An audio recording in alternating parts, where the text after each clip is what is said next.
Please excuse our technical difficulties while we play the proper intro. Take a look.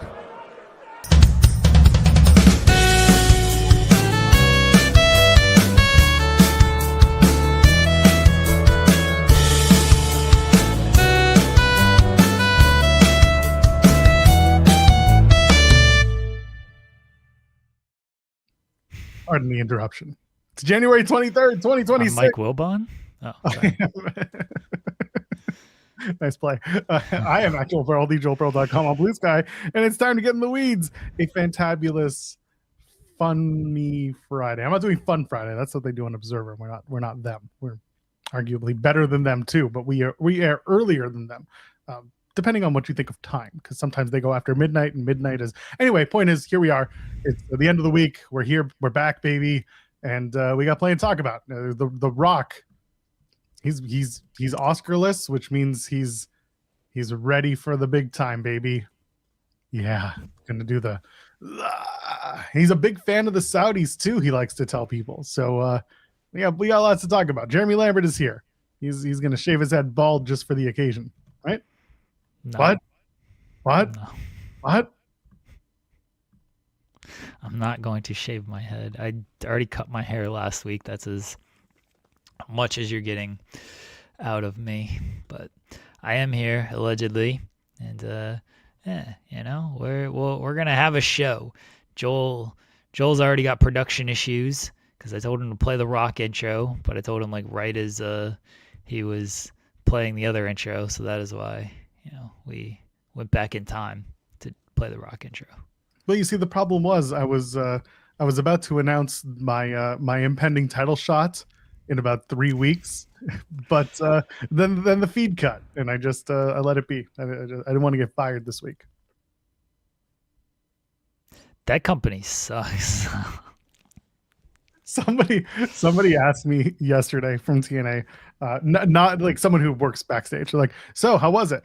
And I was like, listen, the bar's in hell, but it was better than last week. But also, I think it's time to let go of your audio engineer. And they were just like, LOL. I was like, well, all right. Yeah, so for those that don't know what we're talking about here, if you watched Impact on the TNA Plus feed, which is like 16 people, you got spoiled as to what's going on in the next couple of weeks. So, yeah. So no, the person who asked was not the audio engineer, although that would have been hilarious. If the audio engineer, I don't actually know who the audio engineer for Impact is. And if I do, no one's told me who they are because that would have been, that'd be awkward. But no, I know some of the production folk there and like they work hard. They do. But it's week by week. It's that same audio issue that comes up. So typically we'll talk. I mean, we can get a little bit into TNA because the show honestly wasn't bad. There were some bright points which we can talk on. But for those who did miss it, the Feast or Fired match happened. Trey Miguel made his return. He captured one of those briefcases. And I love that the bit has been ever since he showed up on my screen. I was like, he's going to get the fired briefcase. And that's it. And then, of course, then Matt Hardy starts with it and Trey runs into it. And when Tom Hannafin on the broadcast was like, we've re-signed Trey Miguel, I'm like, I don't know about that. now you're screaming pink slip at me. So we'll see where it goes. But Trey came back. He's working TNA for the time being. He got one of the briefcases. Eric Young got another briefcase because he took advantage of hometown idiot who couldn't find it himself. That was dumb. Idiot. Yes, you saw what he did. He should have got the briefcase, and he said he took out the field. And then when he went to go get the briefcase, someone took him out. This implies I watched this show, Joel. Come on. Well, anyway, hometown idiot did not get a briefcase. And Steve Macklin and Edward Edwards. They were the other two that got the briefcases. Go ahead. Are you an idiot for not getting these briefcases? There's a 1 in 4 chance you get fired. Yes. I don't think it's the worst thing in the world to not get this briefcase. It's like, oh, you get a title shot. Do you know how often people get title shots in wrestling? Just go attack somebody. You'll get a title shot. Just call somebody out. You'll get a title shot. Like, you're right. Just to get these briefcases that gets you a title shot doesn't mean all that much. Joe Hendry's going to get an X Division title shot just because he showed up at the pay-per-view and beat 2 people. Serious back injury Moose, who wrestled and then took a chair to the back. Like, it's not difficult to get title shots in wrestling. unless you're in the SmackDown Women's division, then you never get a title You're not shot. allowed. You're just not allowed. So yes, the Feast or Fired match is absolutely flawed in that way. 100%. No one's ever, but not no one, but people should really understand that the match is stupid and there's no reason for it to exist. Like you can make the argument, oh, but you get a 75 cents, 25, sorry. 75 cents, jeez. 75, well, that's the booking fee. You get a 75% chance of getting a title shot. Yes, that's all well and good. You also have a 25% chance of never getting paid by the company again. And that's probably, arguably, worse of all the options available. So it's like, that's one hand. On the other hand, how many times do we talk about how stupid wrestlers are? At which point you look at that from that optic and you're just like, oh no, this makes perfect sense. They're dumb. And then it's like, oh, okay, well, there you go. One of them gets fired and they're like, I did it to myself. And they're like, yeah, you did do it to yourself. That is what wrestling is inherently. You did it to yourself. But it's okay because also in wrestling, when you do it to yourself, you get hired back by some other company like 2 weeks later, regardless of what you did. So the Trey thing is very funny because I thought the same thing of like, oh, he's going to get like the fired briefcase because Tony or WBD or whoever, like tomorrow, or I guess today, is going to be like, hey, actually, it's cool. We want you back. We can make this work. We've changed our minds on things. Like, does he have a out clause in TNA to where if AEW comes calling, he's allowed to just be out and he can go back to AEW? The thing with TNA deals, or not even that. Well, yeah, it is the thing with TNA deals. Like, what does signed mean in TNA, right? No one ever knows how long unless they come on this show and let it out. And like, you don't know, like signed could be an exclusive PPA. Signed could be 6 months. It could be 3 months. It could be 1 year. And like, I made the joke when Ali announced he re-signed. I was like, we just did this like 6 months ago because that's some of the deals they do. And so they're flooding the market with this re-signed thing. It's like Bram. Remember the Bram meme from 2017? Yeah, it's the same thing. So the hope is from most people that Trey can go to AEW and the WBD stuff gets cleared up and he can go join his friends, his brothers in the Rascals. That would be the ideal scenario. I'm sure TNA wouldn't be over the moon about it, but at the same time, they had already started making plans for what happens after the Rascals have left.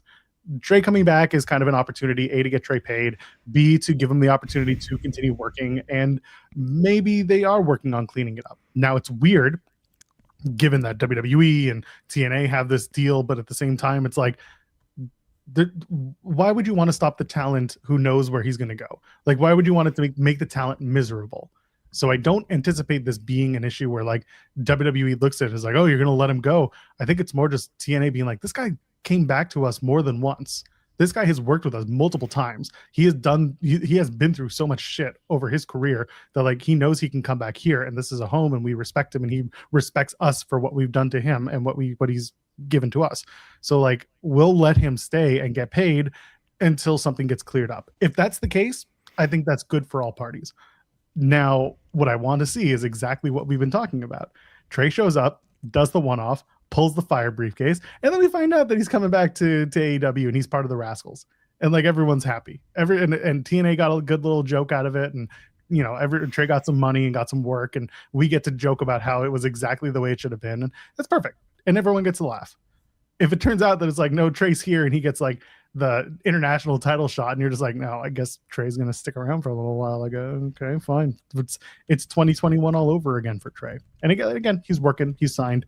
But again, signed in TNA, that don't mean nothing. That could be one deal sign, or they're just playing the game. And Trey doesn't give interviews anyway. So what's it going to matter? Unless you accost him in a hotel while he's... I have the text messages. I have the DMs. You people are monsters. After he's just rascaled it up. The weekend was over. We all agreed. I mean, that's like a state of mind anyway, you know? Yes. Like, what are we doing? He was doing the gimmick. The gimmick is the life. Bunch of dicks. The totally not around clause. I hope I hope that it works out for him. Well, he's back in TNA. That's fine for now. If that's where he has to stay, then I hope they use him properly. I don't know if they will, because I think they're probably afraid that he's just gonna leave at any moment. So it's like, why are we gonna do anything long term with him when maybe WWD will change their mind tomorrow and want him back? And if that's the case, again, I hope for Trey, good. He wants to be with his friends. They just all got together after Dez got released from WWE. So it was nice that they were able to reunite in TNA before signing with AEW, and now they of course can't be in AEW. So, but I hope it all works out for Trey in the end. I think Eric Young is the one who gets the fired briefcase. A spoiler alert, everybody. Eddie Edwards gets the title shot. Yeah, so what we were alluding to earlier with the audio engineer, they went into another taping, which, by the way, it was like that late, because it was pretty early in New Mexico. It was only like 9 o'clock there, I guess. Was it 9? Yeah, I guess whatever. I think they're 2 hours behind. So it was still early enough that they could do another set of tapings. And anyway, they go into another match, and TNA Plus kept the audio rolling on the event, which is not unusual. They've done this before, and you can hear Tom Hannafin talk about how Edward Edwards pulled the title shot briefcase. So nobody actually saw the briefcase reveals, because they do those in a backstage segment that they tape to air later, because they don't want to give it up to the crowd.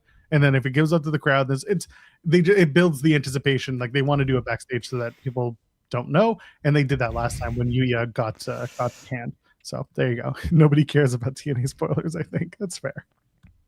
We'll give the Collision spoilers later at the end. Yeah. I do think it's hilarious that you get these Feast or Fired briefcases, and you have to wait a week to open them. Like, you just have to wait a week to, like, know what your fate is. You could be fired. You just have to anticipate all week of, like, shit, I could be out of a job.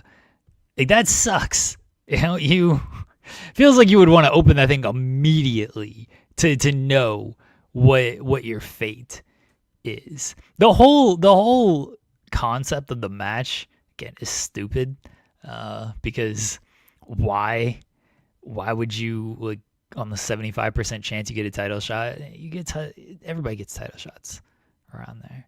You just attack somebody, call somebody out, you can easily get a title shot. I do wish they, like, that's one thing I don't like about the match, besides many things, but they don't actually, like, give the gravity of the match. It's just, hey, Feast or Fight is returning. Here's 10 people that are in it. Good luck, guys. It's like, all right, well, why? Like, can we not do? Remember in the Rumble, they would do, like, the maybe they still do it. I just don't remember it as well, but I certainly remember it from the 90s. They would do, like, the little interviews. Yeah, during the show. Well, also, like, during the show, like, they would arrive to the arena and be like, I'm going to win the Rumble. I'm going to throw 30 people out, blah, blah, blah. Like, they would do that kind of thing. And it's like, you know what? Like, we get it. We know that, like, you want to win and everything, but at least explain. And, you know, there's no downfall to being in the Rumble outside of you lose. You don't get fired if you lose the match or anything. Like, if you're the last person eliminated, you get fired. So there's no downfall. But still, like, something like that of just, like, explaining, like, you know, like, it's worth the risk to put my career in TNA on the line because I really want this title shot. This could be my only opportunity because I don't have a ton of wins. Like, you know, it's not the greatest thing in the world to call attention to the fact that you're a giant loser, but, you know, give me something here as to why you're in the match. I would like someone to just be like, yeah, this fucking job sucks. I hope I get the fired briefcase. That's what I was hoping they'd lean into this week. I feel like after last week, I deserve to have this. This is a win for me. That's why if Trey got the fired briefcase, he should be happy. He should be like, woohoo, I can go now. And that should be a wrap on Trey Miguel. Isn't it? It's a weird concept as, again, like as a company match, right? Because you're just willingly firing somebody. Well, like, there's no. And TNA has a history of doing it willingly and not necessarily telling people. Well, yeah, but, like, there's no, like, why would you design a match with no real story purpose that eliminates someone from your roster. Like it's not like it's like Gunther and AJ for example. Like AJ's putting his career on the line. Okay, like if he loses, he's done. He's not fired, but like he's done. But they've done stuff like that of like you're fired if you lose this kind of match. But there's like a story purpose for why you are putting your career or your job on the line here. For this, it's just like, hey, it's January. We want to do feast or fired, and we got too many. Like Carlos Silva, who was on the show last night, he opened the show. Bless him. Every great wrestling show starts with the wrestling promoter who doesn't want to be on screen being on screen. Carlos Silva should have opened the show. Again, this sucks, but give me something here, folks. He opens the show and he's like, well, the AMC debut was great. It lied to us. It was great, but we were told that there were budget constrictions off of this. And so AMC has, like, put the heat on AMC. Make them, put the heat on Daria. She's the new suit who people, like, Daria has said, like, our roster is too bloated. And so we need to get rid of somebody on the roster. And that is why we are doing Feast of Fired. It's like, all right, again, is this the greatest explanation in the world? No. But at least you're like getting heat on somebody for why this match exists. Like you're getting heat on the new authority figure for why this match exists. And you can play off of that and do something. I don't know if Daria's ever going to wrestle again, but you can turn that into something instead of we're just doing Feast or Fired because reasons and someone's gonna get fired. I'm turning this into a reason to leave a thumbs up on the video. How about that? Go ahead. Come on, where is it? We've talked too much about TNA here on this show. Thumbs up on the video. Get your why not? Your pyro sucks, Joel. No, all the other times doesn't work now. There it is. All right. Go leave a thumbs up on the video and of course subscribe to the channel because if you haven't yet, what's wrong with you? You should be doing it and telling your friends to do it or make burners. And get on that. Do it. Come on. Or you can donate a super chat. Any man, get your question or your statement read on the air. Yes, the absolute silliness of Carlos Silva being here. He just doesn't belong. He's awkward. It's not good. But every time he shows up, he's just like, he's a caricature at best. He should be in the Royal Rumble. Oh, he should win it. He should win. Rules. I'd be fine with that. It's going to be good. Yeah, I am going to be hearing a lot more about TNA because you're not doing taped shows anymore, apparently. Yeah, so we did announce that it's going to be me and Cresta doing only the live impacts, which is basically once a month, and then the pay-per-views as well. Jensen will join us again for those. I'm still going to be watching the shows, probably. Why? I don't know, because at least I'll be awake maybe for most of that, and it's something to do while I'm doing other things. So there's that, but I'm not going to be doing post shows because 11 o'clock post shows they just wreck me. I was not happy doing that last night, and the show was fine, but like what's going to happen when the show sucks again and we're going to have to deal with that, and now it's an hour later and I've been up since 6 in the morning and I'm tired.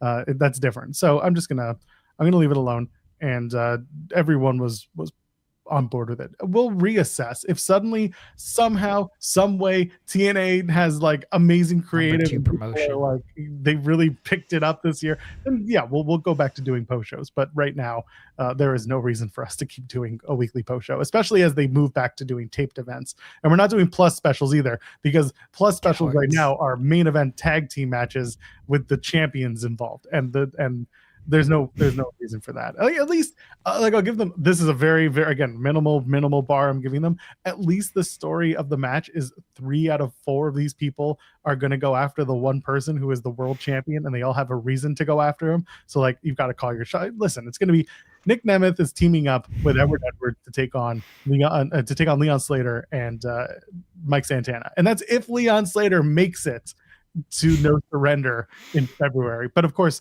the visa issue seems to have been sorted. Lance Storm mentioned that on Observer this week. Hometown Diener was there, so like they're clearly, the visa stuff is starting to clear up. So Leon has the option C, and Nick Nemeth has Call Your Shot, and Edward Edwards has the Feast or Fire title shot. So like there's a reason for the match to happen, but it's still the main event on a plus special. So I'm not going to be covering a plus special that has that. Coward. Yeah, and you do it then. I get paid, I'll do it. That's fine. That might be my select show that I still have to record in like the next week, Perfect. since I'm allegedly doing these things. And King Patake saying it's a Stockholm syndrome with TNA. Like I talked about it on the post show. It's bittersweet because this was my first opportunity beyond doing the stuff I was doing with Twitch and like all that. And this was my first coverage opportunity. And I liked TNA, or I liked TNA, but just the changes lately and the ongoing issues, it's like I can take a step back. I'll be okay. And so will TNA. They can hear me talk about it on other platforms. And same with Cresta. She does the SmackDown post shows now on Fridays at 11. It's like I don't want her to do 2 late night post shows in a row. That shit sucks. Well, Cresta, she just stays up till 2:00 because she sleeps till like 12, right? Well, there are days where she's up until 6 in the morning. So like, it's not always. She's like a full on like night owl type person. So yes, she also sometimes just doesn't sleep. So that is another issue that she has. Well, fair. Well, I think I'm talking relatable. Yeah, relatable. Like Kate must redo the TNA wrestling post show. Neither of them want to do that. I do have a banner for today. It makes me sad that this is the banner, but it is. It was. Nah. So the main event on TNA was the. Sorry, it's great. Where's my mouse? Where are you, mouse? What do you want to click that? No. Oh. Click that. Well, there's also that. Okay. All right. So what are we clipping? What are we clicking? I was clicking this one. It was Kate. Oh, I clicked that. You said no. Oh, I was trying to look for my mouse. It was somewhere along the other screen. Anyway, so the main event from the show last night was, and it ended up being the System new member reveal. And when they got to that deep in the show and it was going to be the last segment, I was like, oh shit, it might actually be EC3. But then I was like, nah, I think we're doing an angle. Trouble. That's what I said in our Discord. Trouble. Anyway, no, and then I started thinking about it and I was like, I have a gimmick. Sorry to interrupt you. You always have a gimmick. I have a gimmick. EC3 should return and do the trouble thing. And then they should have a guy, I don't care who it is, make it Richard Holiday for all I care. He's the troubleshooter. And he just shoots EC3. Every single show. EC3 is like Kenny from South Park. He just comes back every show. But at the end of it, he always dies. Richard Holiday just always shoots him and kills him at the end of every show. And then you have somebody, I don't know, where's Hammerstone doing? Hammerstone is like, oh my god, they shot EC3, and that's every single show. South Park's still relevant, right? It actually is. This is what we should do. Big Trouble, Ben Bishop. All right, he can get shot as well. I don't like him. He tried to be Mr. Elegance. I would have preferred him over the hell they're doing. It's you. I thought it was you. Well, it is me, but it's not really me because I'm not hired by them. Like they legitimately hired somebody to do this allegedly. I would have again preferred if it was like Ben to get that job instead of whoever got it. Anybody with the name Trouble, he just shoots it. They're playing the Trouble game, you know that game? Yeah, I'm talking about. And then like it's people backstage and they just get shot because the troubleshooter. This is one of my worst ideas, but I love it. My wife just texted, why is the first thing I hear when I turn on the show is you'll shoot Ben Bishop? It's the troubleshooter. I feel like this is... Why wouldn't you just use... We love guns in America, sadly. Seriously. Why don't you just go, he shoots on people, not the other thing. Well, it doesn't have to be like a real gun. It can be like a water gun, turned into like something fun right there, He just shoots water guns at people. It doesn't have to be... I advocate for the murder on the wrestling. So... And then we can have a serious conversation about gun control in this country. Yeah, if there's one thing I trust, it's wrestling to have serious conversations. Yeah, that's what I want. That's what's going to happen. Nice try. Stop it. Who could be the Ali? Ali can step up, and he could be the president we deserve. Are you out saying here? Ali's a former cop that he's going to be a corrupt president? Is that what? No, I didn't even think of him as a cop. I thought of him because of his presidential gimmick. That's it. I just wanted to make it sound worse. Okay, I don't need Ali. No, like we need like a real. We're turning Ali babyface in this scenario. He's gonna be the real president that we deserve, and he's gonna eliminate guns. And then Richard Holiday loses a feast or fired match because his gimmick is dead because he's got his guns taken away. They do Ultimate X, but there's a gun hanging from the X. Richard Holiday gets shot at the end. That's how EC3 finally lives one episode, and he kills Richard Holiday. There's a lot going on here that I just don't like. I think the idea of the troubleshooter is a good gimmick. I don't know if we need to do like guns and actual killing, even though that's what I advocate for. But I do think like the troubleshooter is a very good gimmick. Feast or firing squad. You get a world title shot, you get an X Division title shot, you get fired, or you gotta stand there and good luck. Oh, just face the music. Oh, that's so bad. Anyway, this show brought to you by Dumb. So the main event was the system reveal. When they decided this was the main event, this was kind of like, okay, they're gonna set something up. And because of the because of the Alexander and Moose match being the opener of the show, I was like, oh, okay. Moose is serious back injury Moose. Serious back injury Moose. And I mentioned on the post show, I was like, comes out of Genesis with that big old back pain that he fought on through valiantly, tells everyone on socials on Wednesday how he's so banged up, and then they immediately announce he's going to have a match. He was doing like Spanish flies and shit in that match. So I'm pretty sure your back isn't really hurt. Like he was clearly just like working and selling on the internet and everything. Like fine, fair play to him. But do not give me like serious back injury and then you're booked for this an immediate match. It's like if you're gonna do this, at least be off television for. And I know he had to be on television for the system thing, and like that's fine. He's not like wrestling, but at least don't wrestle for a couple of weeks. Like they kind of just stepped on his own tweet. I don't think many people believed it anyway. It got like no engagement, but like they kind of like just stepped on his own tweet. It's kind of most tweets. Well, yeah. Unless he's talking about people go be a fan. So, we can't have an opinion on this show. I've never had a serious back injury, although I'm old and I feel like I pull my back every time I get out of bed in the morning. But I can't have an opinion on serious back injuries because I've never suffered one in the ring. I can have an opinion. I can't have a criticism of it, though. Technically, that's the one we can all have is the back pain conversation. No. But we didn't suffer through wrestling, though. I can have a criticism of like just getting old and getting out of bed, but I can't have a criticism of like it happening through wrestling. I wrestled my way through this day with back pain. I don't think it works the same. We'll have to ask Moose. We will have to ask Moose, but he's not allowed on the show again. He might tell us when his contract ends.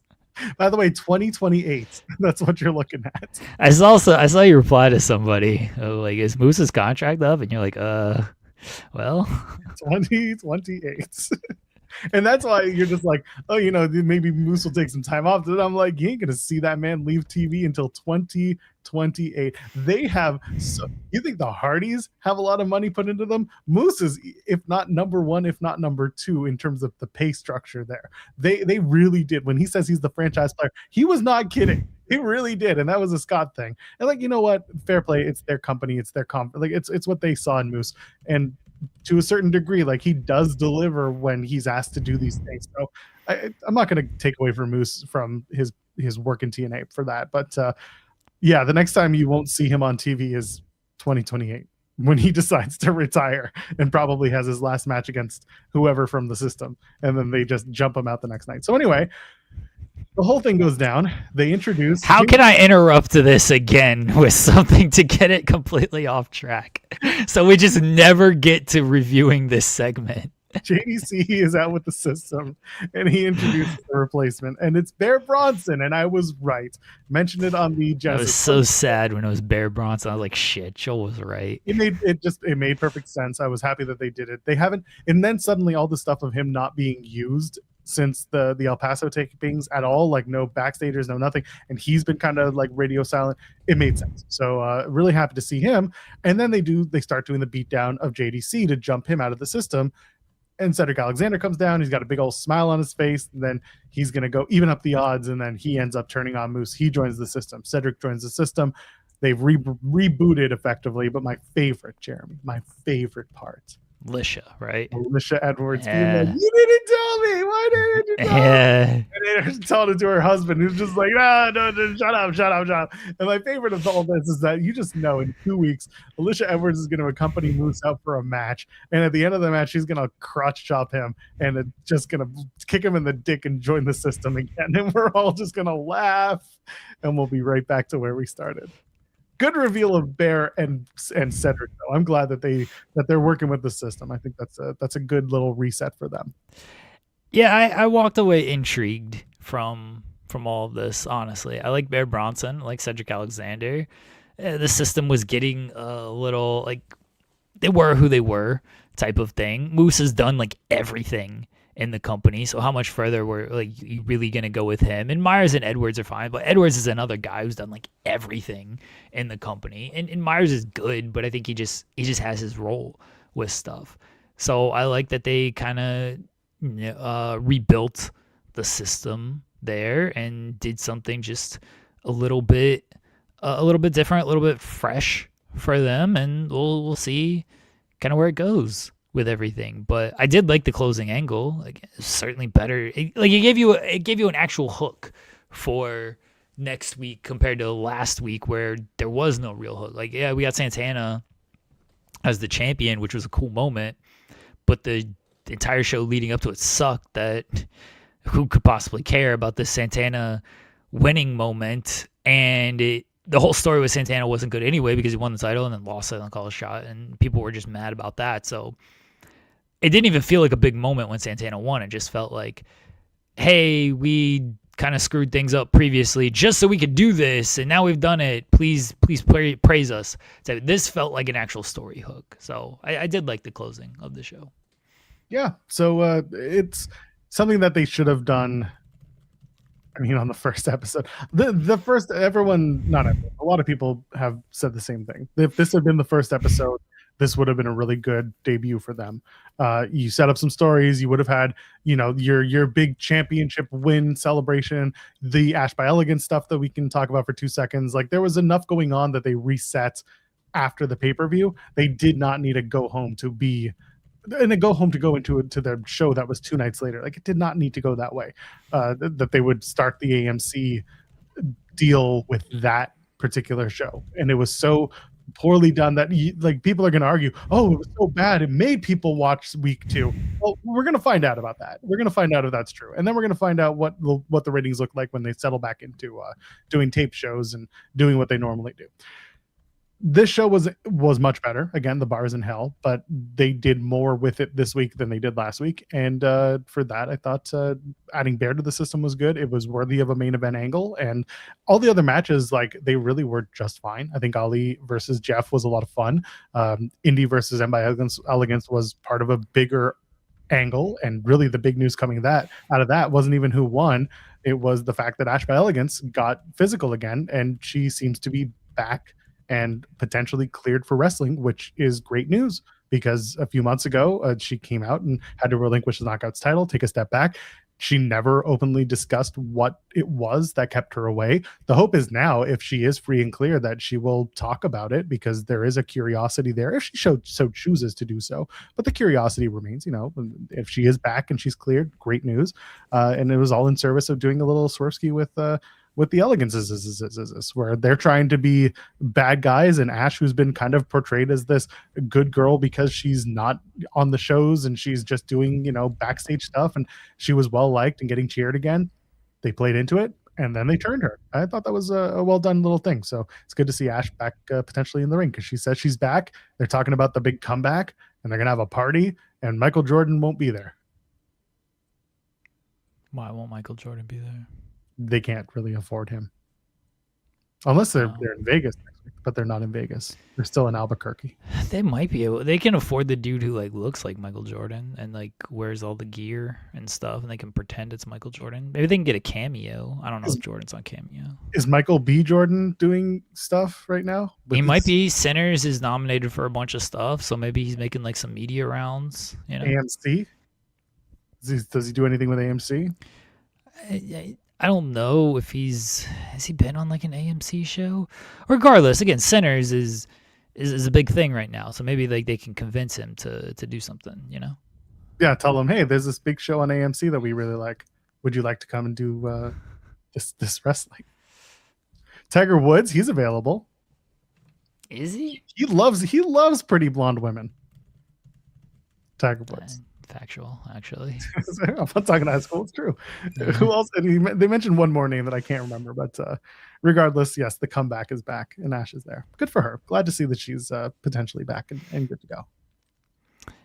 I do have a poll question, folks. I think it was Ryan Sullivan, our pal, in the chat asking about a poll question. The problem is we jumped right into TNA talk. God forbid, what is happening? The poll question for today. Feast or fired? Would you rather feast or would you rather be fired? This is specifically TNA. This isn't just in your everyday life. Well, take it how you want. Wow. We don't put limitations on. Oh, we're like the X Division. We're about no limits. Gotcha. Yeah. All right. Okay. So it could be. You can apply it to TNA. You can apply it to your real life. You can apply it to whatever your dream might be. Maybe you want to be fired because you want to just do something else with your life. Maybe the feast isn't very good. Maybe you're in prison. You want to be fired from prison instead of feasting on the prison food. I don't know. Apply it. It's open-ended here. Again, we have no limitations on this show. Okay. Maybe you want to get set on fire, or some people like, I don't know, Darby Allin. He likes to just get randomly set on fire. You know what I mean? Like. Wow. Okay, fine. That's I don't think I want to be set on fire. Coward. And I like the feast on fire. That's a good question. Sure. Yeah. Someone saying Elena Black was my favorite moment. She came out and said absolutely nothing. Yeah, that rolled. She's like, I got a bunch of social media engagements and I'm gonna wrestle next week. Rules. And then they go backstage. Oh, we got to do this for a second. Then they go backstage and Ariana Grace walks up and says, "Can you excuse me?" This sucked. She apologizes to her dad. This sucked. It's Jeremy. They're doing the entire Stephanie McMahon Helmsley story in an abridged fashion in TNA, and it's fucking phenomenal because it's so bad. I am so excited for the inevitable kick in the dick ×2. I'm so happy. Make Santino sad again was the comment last night. That's what we need to do. Make Santino sad again. Kick him in the dick. Make him unhappy. Go back to where we started because this was such a stupid segment. Setting up for the obvious. It sucked. Perfect. Ariana Grace. Fired could be, you just want to hang around a fire. It might be cold out. True. Fire up a joint. You know what I'm saying? Like, rascal it up out there. Yeah. You can take fired however you want, folks. Again, we have no limitations on this show. I just pitched a man shooting another man as the troubleshooter. We don't have any rules around here. One day we'll get fired for all of our ideas, but until that day comes, we're gonna feast. You promise? One of us will get fired one day. Promise? We already had this conversation on Wednesday, so go back to me getting fired at some point. One of us will. One of these days. Anyway, I'm just looking for something. Okay, I think we're back. It's okay. I was looking for something of importance. So not much else from TNA. That was thank God. That was a show that happened. A couple things that were good. Most things that were meh. The Righteous It was a like Joel Pearl fine show. They picked it up from the first week, but again, the bar was in hell. So I can't really expect much. They picked it up for the 50,000 less people. What do you think the number is going to be? SB3 and I were talking about this yesterday. I think it'll be like around 120. Yeah, I think that was a pretty good way to put it. 120. Yeah, I think like 125 to 135 was my kind of final guess. Yeah, normally the retention for live shows is about, was it 70%? No. Was it 30%? Something I like don't know. No, I'm trying to remember what I used to tell people because it was. Anyway, I expect it to be probably around 130. 130 is probably a good number. Okay. Yeah. I wasn't looking for the audio of spoiling the briefcase. I was actually looking for something that our social team was working on because I have to make sure that they get it right. But we'll deal with that later. It's not important right now. It's not time sensitive, hopefully. Okay. Anyway, what's next? What are we gonna talk about? We're 40 minutes in. Are you ready? You ready to talk about the returns? Are you ready to talk about the potential? If we're going to have to talk this much TNA every week, I'm going to have to start drinking at 10 instead of 12. I mean, you can start drinking at 9 if you really want. I don't care. No. I don't want to. This is your choice, not mine. Your misery is not my problem. I don't want to, do what other people do on stream and be too sloshed for giving my opinions out here. They get in trouble. Well, I guess I don't really get in trouble, but I like to maintain a little bit of professional, very little bit. Oh, speaking of which, we got a super chat from Josh D from Connecticut. You want to do this super professional thing? Oh yeah, man! Shuck it, duck it, quack, quack. Thank you for that. What the hell? Got it. Yesterday, WrestleVotes and Fightful Select reported that there have been talks around the office about a potential Stone Cold Steve Austin appearance. What? Could be seeing him soon. We don't know in what capacity. What? We don't know why. What? We don't know what he could do. What? Although we know is that he could be back working with the company real soon on what? We don't know. What? It could be the Rumble. He's gonna go all the way to Saudi Arabia, or work that. I think I don't know who it was who pointed it out, but like Raw is 316 is Raw this year. Okay. 316 is a Monday, and they're in San Antonio as well. Oh, okay. So, he lives in Vegas now. Yeah, but he's known as being from Texas. So it'll be very funny if he just shows up from. Anyway, what's the drive from Texas to Vegas? It's further. Texas to Vegas? Yeah. I feel like that's like kind of several hours, like more than 3. Because I know California, Vegas. Definitely, it's got to be more than 3. I don't know. It's a big country. Well, Texas, you can't even get through. It's a 15-hour drive from Vegas. Yes. Why would you think more than? Yes, more than 3. You can't even get through Texas in 3 hours, much less a whole other state. Well, it really depends how deep into Texas he was, but it turns out San Antonio was pretty deep into the state. Yeah.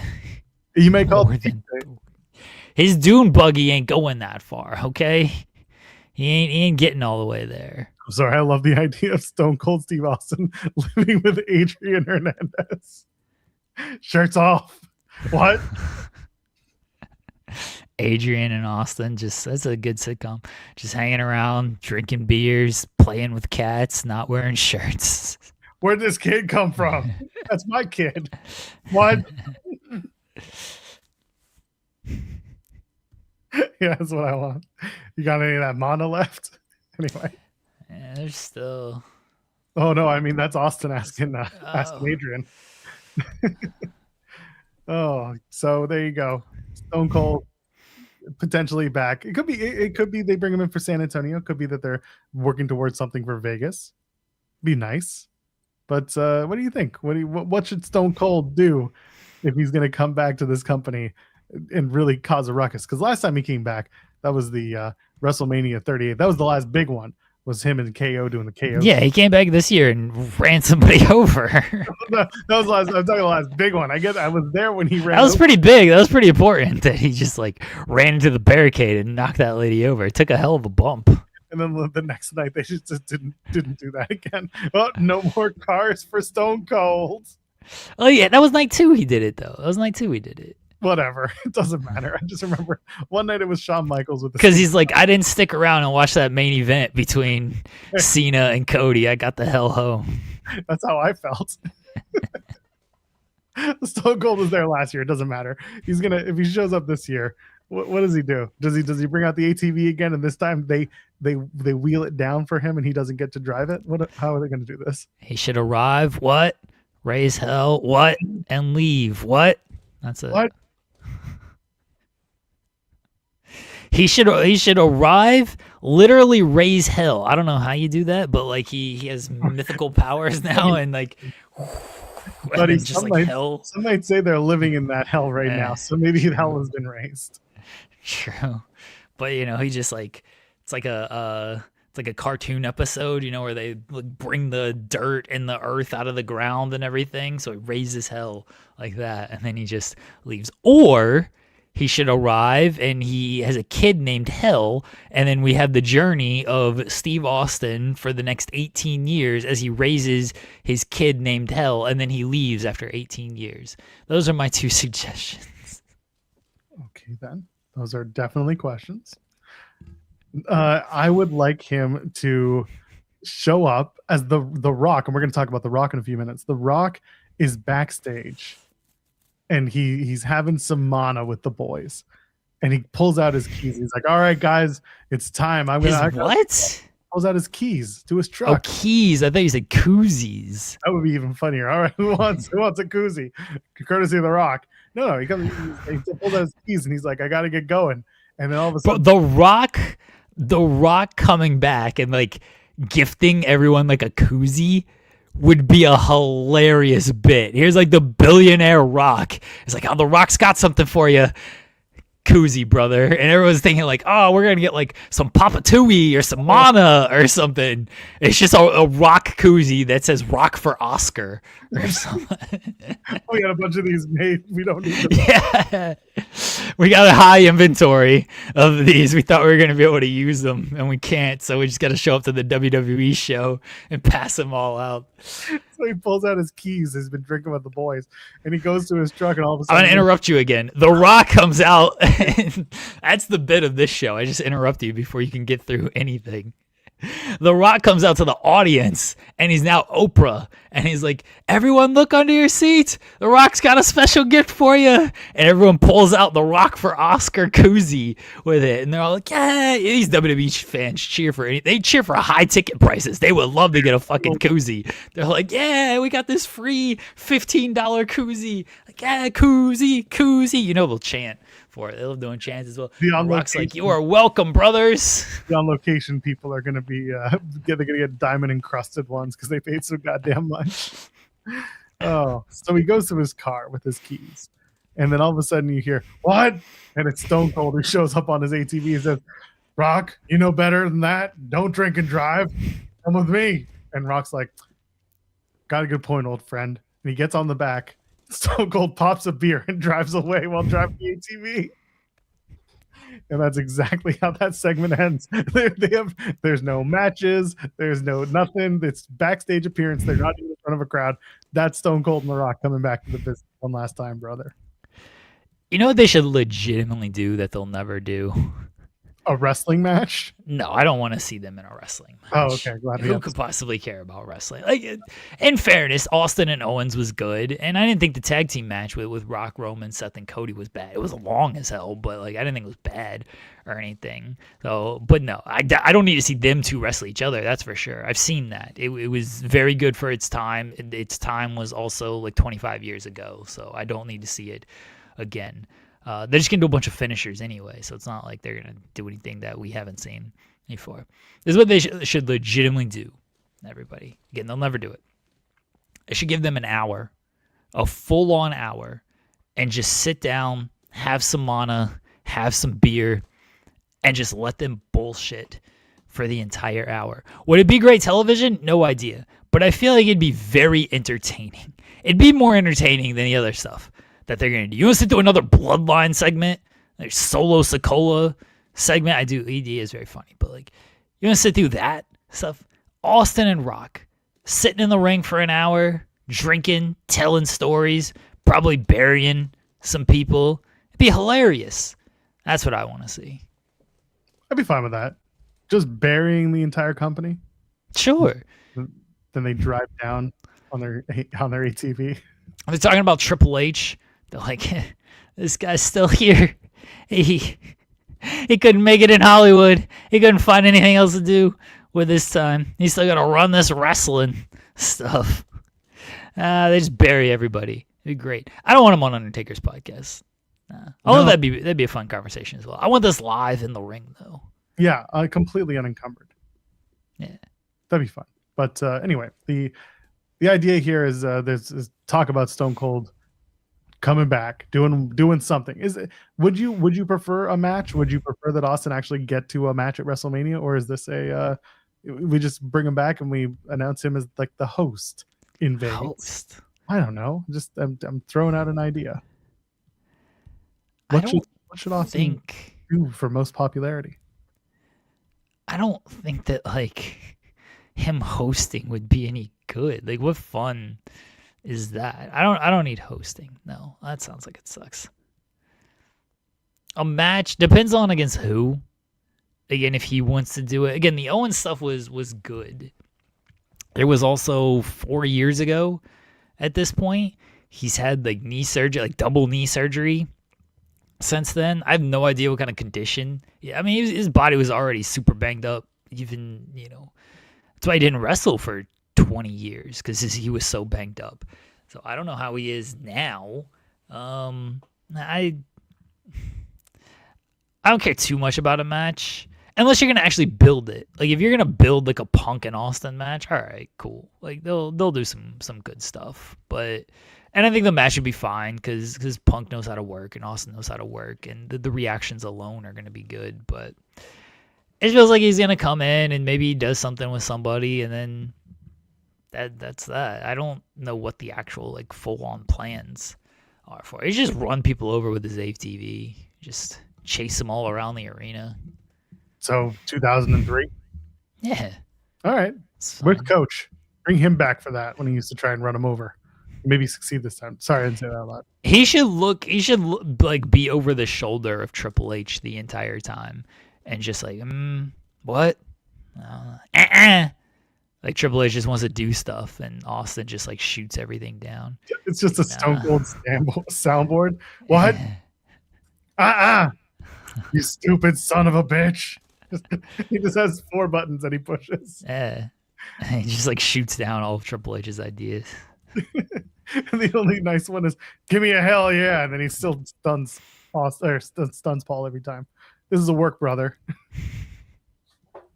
Yeah, Austin coming back to wrestle doesn't really appeal to me per se.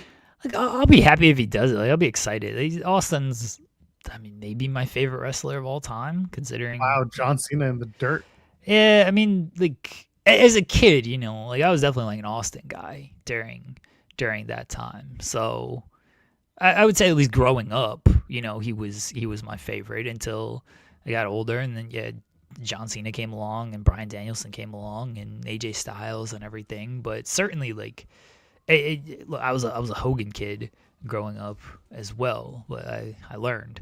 But yeah, Austin. Yeah, Austin was definitely during the Attitude Era. Like, that was my guy. So I still like Austin, and whatever he does, like, I'll be excited for it. I just don't know. Like, I don't know if I care to see him wrestle. I get it. The only positive thing to Austin wrestling is that he looks like he can do it. He looks like he'd be up for it, and you can do a walk and brawl just like they did with Rocket 40. You mentioned that wasn't so bad, and like he did it with KO at 38. Like, if you make it with the right person, with the right wrestler, it can be a lot of fun. It could be a good match. It's not going to be a technical masterpiece. It's not going to be, Stone Cold doing a double turn with Brett. It's not going to be anything like that. It's going to be Stone Cold, beating a mud hole and walking it dry, that type of thing. That's okay, as long as the rest of the WrestleMania card balances out what that match would be. It'd be fun. It'd be a good time. Against who? Who's he facing? That's the problem. The question is, who does he face? And as we shift eventually into our talk about, will The Rock come back? Do you do Roman and Austin? Because at one point that was a discussed Roman match and for Austin. WrestleMania. That was a discussed match for WrestleMania last year or 2 years ago. That was something that was on the docket. It was at least like a potential. Both men would like to work with each other. Both men know how to do a walk and brawl. I think there's one thing that's fun is Roman doing that like walk and brawl talky talk thing, which is awful if you're live in the audience, but it's great if you're watching on TV where the parabolic mics pick up everything that he says while they're walking through it. And then Austin gets to play off too on it, right? Get his comeback based on like Roman saying something that like leads to the babyface hope spot. Regardless, like it's not Roman's a babyface. He doesn't have to be. I don't know how you're setting up Roman and Austin in this time. Like it made sense the past whenever they pitched it because like Roman was the heel. I know and everything. Okay. Austin says, I'm coming back. I want one more match, and Austin and Roman Reigns is like, I am so sick of all of these part timers coming back for one more match. Don't you know that I am the most part-timer of all the part-timers? Stone Cold, if you want to be a part-timer one more time, you have to be my part-timing ass. And that's how they set up the match. Who is the most part-timer of all the part-timers in pro wrestling? You're doing too deep of stuff here. Oh, is it too meta for you? Yeah. Mr. Troubleshooter. That's not meta. That's just murder. I mix up the M words all the time. No, you know how they'd set this match up, honestly. Austin will come back and be like, if you want to see old Stone Cold do another match, give me a hell yeah. And the crowd goes hell yeah. And then you hear, and then here comes Roman and he goes, acknowledge me. And Austin goes, what? And Roman goes, acknowledge me. And Austin goes, what? He goes, acknowledge me. What? And then the match is official. That's all they're going to do. And then Jey Uso comes out. He goes, yeet. And then he gets punched in the face by both of them. No, it's a super kick. They're both going to throw a super kick. I don't know if Austin can throw a super kick at all. Who knows? Maybe Austin's been working on that hip flexibility. I think Roman can throw a super kick. They'll do a actually, no. They like. Oh, you know what it'll be? It'll be a guillotine into a stunner. That's what it'll be. Stunner, guillotine, Jey Uso out cold. Now they like Jey Uso. They wouldn't do that. It would be LA Knight. Like LA Knight's music would hit, and Why do they hate that man? He'd go yeah, and then he'd get beat. They'd beat the shit out of LA Knight. And then Triple H. And then Triple H would in the back. He'd be like, "Why didn't you hit your mark better? Why did you say yeah like this? You had too much inflection in the yeah. What we wanted to do was the yeah, and you went yeah, and we needed the yeah. You ruined your moment right there, kid. You had the moment right there, and you just completely ruined it. This was going to be for you. We were setting this up for you to be a big star with Steve Austin and Roman Reigns in the ring, and the inflection on your yeah wasn't good enough. I don't know what we're going to do." Unreal Season 4 is going to be the burial of LA Knight. Be very funny if you just hear, yeah, what? Acknowledge me. Yeet. And it's just that over and over again. And it's just the worst options you can think of. I'm here for it. Austin and Roman is an easy one. I don't know who else Austin really fits in with from a star power level. Oh, Punk. Punk is a good one. Punk would have that's a match that's like, been forever. Been a thing. Yeah. He would teased that forever. He would have to drop that world title. That's the other thing. Punk would have to drop the world title, which I'm not against because he is who he is. But like I don't know if Punk and Austin can have a serviceable match at this point. That's the other side of it. Yeah, you said Roman. Wait, Roman and Austin are gonna have a serviceable match? No, here's the problem. Punk gets a little ahead of himself, and Punk is not really he's not really working that well lately. Okay. You watch the matches. I don't think so. I think Balor was the better man in that match from a wrestling standpoint. I did not think that Punk was doing that great. I don't. Roman in a walk and brawl bullshit scenario, Punk is not that guy. He's not. You can give me your head down. Oh my god, I'm so upset that he said that thing. I don't Punk care is what you sloppy. said. I just think Punk you're is wrong. sloppy. He's sloppy as hell, and it's not going to look good against Austin, who's trying to be, who's basically going to have to wrestle a broomstick. Like, it's going to have to look good. I don't think Punk's the guy who can make him look good at this point. I think you're discrediting Punk too much here. Great. Punk has had good matches. When was the last time Roman even fucking wrestled? It was Survivor Series. But it's not a wrestling match whether we're dealing with Austin. That's the whole conversation. The crux of the conversation is that just like the walk and brawl with KO, that's what you're looking at again with Stone Cold. Okay. No. I understand that. I think CM Punk is smart enough and has enough respect for Steve Austin to not do some of the stuff he might try to do against Finn Balor and Braun Breaker. I don't think CM Punk is going to be like, hey, brother, I'll position my feet terribly as you go for this jump up Hurricane Rana. Or, hey, brother, let me go for this suicide dive out here. I don't think CM Punk is dumb enough to do the things that he would do against active wrestlers who are athletic and have plenty of ring time on them. He's going to see Steve Austin, and you know what he's going to say? He's going to say, what do you want to do, Steve?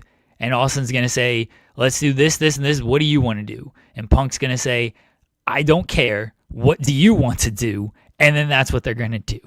They're not going to do anything special with anybody. Austin's not going to do anything special with anybody because he's 60 years old and he's wrestled one match in 25 years and he's got a laundry list of injuries. CM Punk has enough respect for Steve Austin and the situation to not be like, let me get my shit in and do everything that needs to be done in this match. Anyway, so it's not going to be Punk. That's the point. Okay.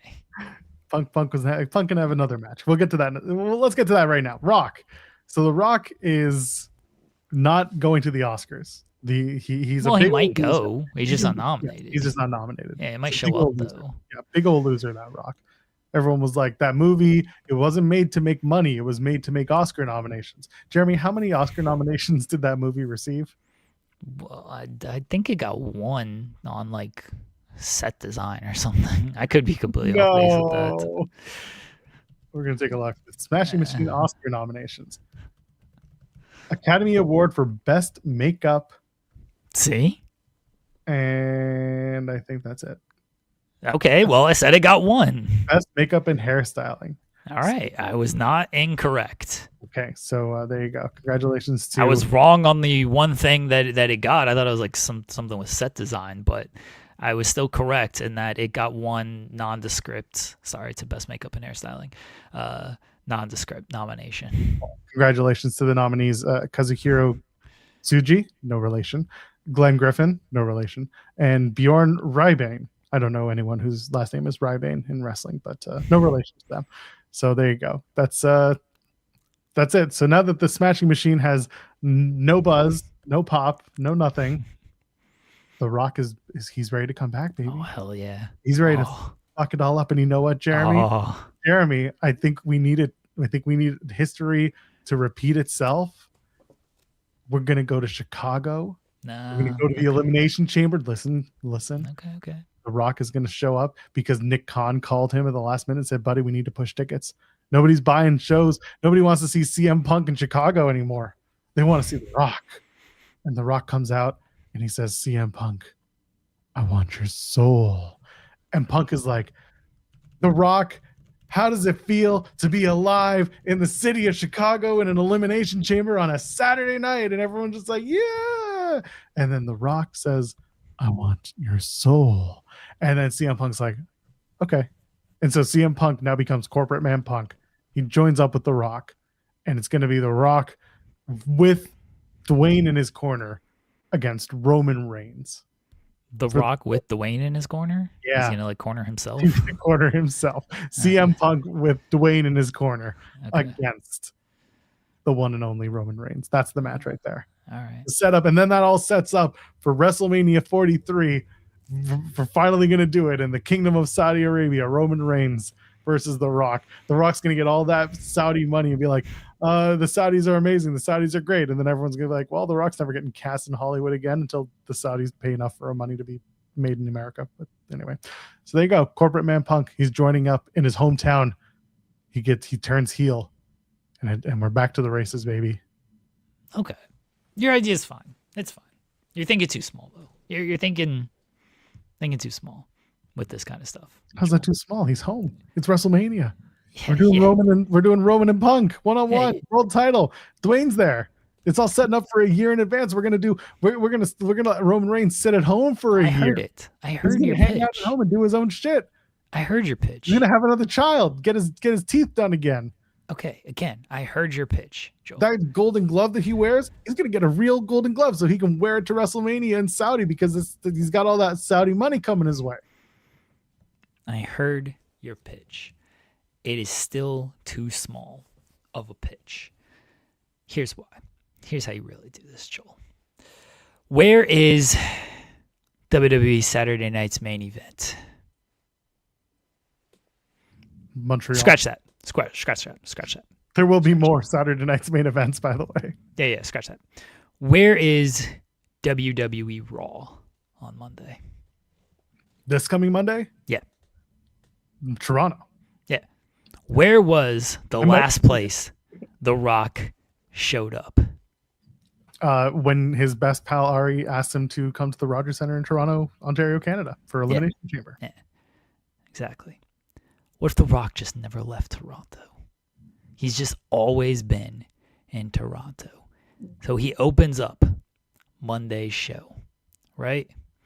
I'm getting a thumbs down on this idea immediately. Yeah, they're way ahead of you because the idea of The Rock staying in Toronto was too far-fetched. He just stayed in Toronto. The Rock is just in the ring as Monday Night Raw opens. And then we see the countdown clock with Chris Jericho. And they just redo the whole Chris Jericho countdown. And The Rock buries him then just like he buried him in 1999.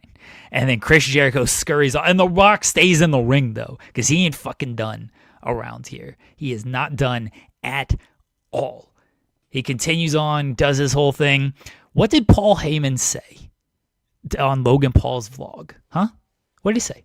I don't know. They're saying you're banned in Japan, and Logan Paul was like, "No, I'm not. No, I'm not." And he starts crying like a little bitch. Right? Who watches that vlog? Please tell me Jensen told you about this when you didn't have to watch it. No. I watched it because it's like news stuff. I guess, but I was told that news isn't news unless it's super important and you're breaking big news and not just discussions and talks and stuff. Well, this is the storyline. Here's what Paul Heyman said, everybody. He said, when he made a phone call, it was somebody that Adam Pearce doesn't want to hear from, and it was somebody that Triple H doesn't want to hear from. Well, who does Triple H not want to hear from? Who comes in and ruins all of the Triple H plans, right? Here comes Paul Heyman to introduce, to align with The Rock. Who does this upset? CM Punk. CM Punk and The Rock at Elimination Chamber in Chicago. That's the match. Who else is CM Punk facing? He ain't facing anybody else. Fuck Braun Breaker. Get him out of here. Right? Yeah. Screw that CM Punk and The Rock, Chicago Elimination Chamber. The Rock wins. We've never seen this before. The Rock takes the title from CM Punk just a month before WrestleMania. Once in a lifetime. The Rock is the champion going into WrestleMania. Who does he face this year at WrestleMania? Las Vegas. Acknowledge. Roman Reigns. This year. We're doing that this year, Joel. And you're thinking next year? No. This year. World Championship on the line this year at WrestleMania. Rock and Roman Reigns. The Rock wins. The Rock's off television for the entire year as the world champion because why not, right? Until Royal Rumble next year. Royal Rumble next year, right? Who wins the Royal Rumble next year? What? Stone Cold Steve Austin gets his third Royal Rumble victory, or fourth. Third or fourth, depending on how you view 1997. 97? Yeah, 97. He technically won that. So fourth Royal Rumble victory for Steve Austin. Austin, Rock, Saudi, WrestleMania next year. Because you know the Saudis want that match. All they want is like the 90s stuff. Austin, Rock, Saudi, WrestleMania next year. Special guest referee, Joel. Do you know who it is? Billy Gunn. No, that'd rule, but no, not Billy Gunn. Special guest referee. We're bringing it all around, brother. Fiend. We're bringing Travis Scott as the special guest referee. And you know what they're going to do? They're going to try to do the whole Avengers thing again on this. Oh, Cody's going to run out and Roman's going to run out. Who cares about these dorks? They ain't relevant right now. This is all Austin and Rock and Travis Scott. CM Punk's going to run out. And Austin and Rock is just going to Taker's going to run out too. Austin and Rock are going to take them all out. They're not going to lay each other out. John Cena is going to be there too. It's Saudi. Travis Scott, Steve Austin, The Rock, they're taking them all out. And the WrestleMania main event in Saudi ends with The Rock, Austin, Travis Scott just all raising their hands in victory. Who wins? Who really cares? It's not about wins and losses in WWE. Show closing shot of Saudi WrestleMania. Steve Austin, The Rock, Travis Scott. And that's the end of wrestling altogether. There's no more wrestling after that. That's it. We've killed it. Wrestling's dead after this. I'm fine with that. I'm See? Wrestling dies, we can all move on with our lives. See, Joel, you thinking too small. Thinking big picture of killing wrestling altogether. Listen, would I be happier? Yes. Would I be poorer? Depends how we pivot after this. I'd have to find a new way to make money. When does Evil show up is a good question coming from the audience. Evil's beaten. He's beaten Drew McIntyre for the title, and he's the champion on the. Evil's gonna revive wrestling the next night on Monday Night Raw, so wrestling can continue. He has a banger match with Chad Gable because Evil can now only face Olympians. He brought Kurt Angle out of retirement to face one-on-one. Evil should now, his gimmick when he comes to WWE should be, I only face Olympic athletes. Men or women, no one's off limits here. That's the gimmick for Evil. I can't think of anything wrong with that idea. Could you? Nah, something bad might happen, but I trust Evil to make it work. That's right. So there you go. Rock comes back, ruins wrestling. Austin comes back, ruins wrestling. Who needs wrestling? That's really what the point of this conversation is. I'm so excited. I am so excited that The Rock did not get nominated, and the goosebumps are going for him. He's made those phone calls. He's already called Nick. He had Nick out. He was just like, Nick, I'm ready to come back to work, brother. And Nick's just like, anytime you want, big dog. And now they're going to start pitching. Unreal cameras are already getting the return of The Rock. They are so excited. Season 5, the return of The Rock, how he did it, and what happened, and the whole idea that like he tried, but he failed, and he came back to his first love. Wrestling never said no to The Rock. And that's going to be the return of Dwayne's big comeuppance in wrestling, getting the moment he never got. Bringing Travis Scott back. Hell yeah, we're bringing Travis Scott back. You know what? I need The Rock instead to come back and just be like, I don't want Travis Scott's. I want Jelly Roll. And Jelly Roll comes out and he's just like, no, man, I'm a good guy at heart. And then he does it. He does the turn. Jelly Roll goes heel because he lost all that weight. So he's no longer a lovable big guy. Now he's just going to be, an asshole with tattoos. That's it. Roll's soul. That's fine with me. You got to get the Roll's soul to get into the Saudi hole. The awards show is on March 15th. He could do Mania and attend the show. Who cares? Who cares when the show is? The Rock is going to come back and completely turn the Mania card on its head. The whiteboards will be erased. Unreal will be absolutely pointless, as it typically is. And we won't have to worry about it because he's going to turn CM Punk heel in his hometown of Chicago. And it's all down from there. No. Yes. Your idea is not as good as mine. But it's proper. Everything. It's proper. Thank you, people, for getting the Nightman and the Dayman stuff. Joel sold it. Yes, I know sold it because I don't want to. I don't need to give you any accolades. They like accolades. The Rock should just team up with his daughter. Do you think he'll acknowledge her this time? They did a backstage segment, you know. He should. What if The Rock took Ethan Page under his belt for real this time? Well, that's under his wing. That's not gonna happen. Remember last time when Ethan left and The Rock just tapped his ass and Ethan was like, "Ooh," as he left? Yeah, that's what you want. That's not gonna happen. It was the best episode of NXT ever. The Rock returns to main event Stand and Deliver. I told you I was 40 steps ahead. I just went 40 steps ahead of where I wanted to be. They won't let me do Mania, so I got to do the undercard. The Rock doesn't want to do Triple H stuff. He definitely ain't doing anything Shawn Michaels wants to do. Hear me out. Shawn's gonna put him in a ladder match. That's fine. Hear me out. Dwayne comes to Bloodsport. I'd be fine with that. Barnett's probably actually tried to talk to him about that, legit. We should find out. We should absolutely find out. Who would he face? But he'd obviously face Barnett. But if he doesn't face because Dwayne's also got to win, and Barnett's not going to let that happen. So who would he face? Who would Dwayne face and have a good match with? Nah, he'd probably just face Barnett though. Barnett would lose to him. Barnett's lost at Bloodsport. He lost to Thatcher, so Barnett's fine with it. He'll lose to The Rock out here. Now he'd face Barnett, and The Rock would win. He'd just take him down and beat him up. Ryan Bader's a good shout. I don't know if Ryan Bader can. I think Ryan Bader could probably work a little bit. So.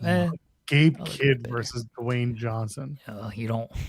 That won't end well for Dwayne. Gabe Kidd's he's crazy. Yeah, he might actually take it a little too much, and he's like, I got a chance to murder The Rock here. All right, that sounds good. Rock and Karrion Kross. Rock and Killer Kross. All about it. Could you imagine it? I don't think The Rock knows who that is. Well, Rock was around. He knows Cross. Probably not. It's gonna be Rock and it's got to be someone from WWE. That's the thing. Doesn't have to be. Why? He would ask for it. Who's one of the guys from the back that I could beat up? Josh, who can I beat up from the backstage at WWE? You want Tavian Heights? Who? Sure. He doesn't know who that is either. That's perfect. Who? Sure. Butterbean? Let's go. No. Dwayne versus Butterbean. Butterbean might legitimately knock him out though. That's fine. I'd like to see that. That's not nice.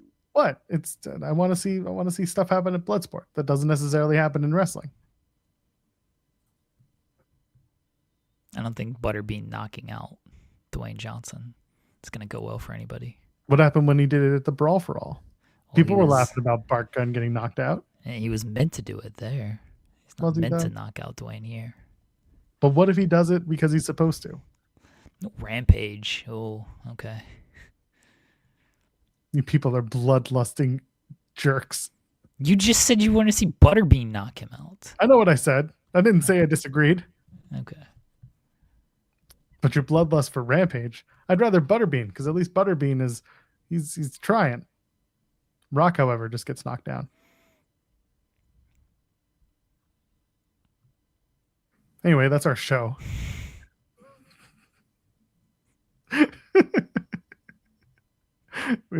Anything else? There's a Saturday night's main event on Saturday. Did you know that? Have you heard about this? Allegedly. This thing crept up on me, and I'm sure it has for anyone who's bought tickets, because I can't think of anybody who's like, oh yeah, Saturday night's main event. I'm looking forward to this. Granted, it's probably like French wrestling Twitter who's all about it. So It's dumb that they're holding this event because it's getting in the way of the Rumble. It's stupid. yeah, well, you got to wait until after the Rumble to declare. After the Royal Rumble is when people are going to declare for the Royal Rumble. That's how it works now. Okay. Yeah, it's now after the event. That's when you can actually tell people. But I don't know, man. It's funny enough that they're trying to build to this Saturday night's main event when they don't have anything built for the Rumble. Are any matches official for the Rumble other than the Rumble matches? Drew is going to be facing the winner of the Saturday night's main event 4-way. So no, nothing is official. The only thing that's official is that there will be a Drew McIntyre match unless something else happens. Yes. That would change Drew being the challenger. Drew being the champion, yes. Drew being the champion or whatever it is. Yeah. Yeah, Gunther and AJ. That is happening. Yes, AJ and Gunther is a match that is happening. I'm running on fumes today, folks. You're gonna have to give me a little bit of grace. If these TNA post shows, that's why we're changing it, because that ain't happening for Fridays. Yeah, the two of the Rumble matches is 3/4 of the card. Yeah, they basically have the card announced. They've got the 2 Rumble matches and 2 other matches. Like, what are they gonna add? I assume a women's title match of some point of some concern. Why would you assume that? I don't know. Maybe because I don't know, man. Maybe the women should have a singles match of some kind. Or are they just using the I think they're just doing the Rumble. They're just using the Rumble as these are where the women work. Yeah. It's so frustrating. It's not always a 4-match card. Like, they've done the Rumble with 5 matches in the last. How many matches were last year, Joel? I don't remember. I'm going to look it up. Okay. You're going to be shocked at the answer. Was it 4? How many matches were in 2024, Joel? Was it 4? You're going to be shocked at the answer.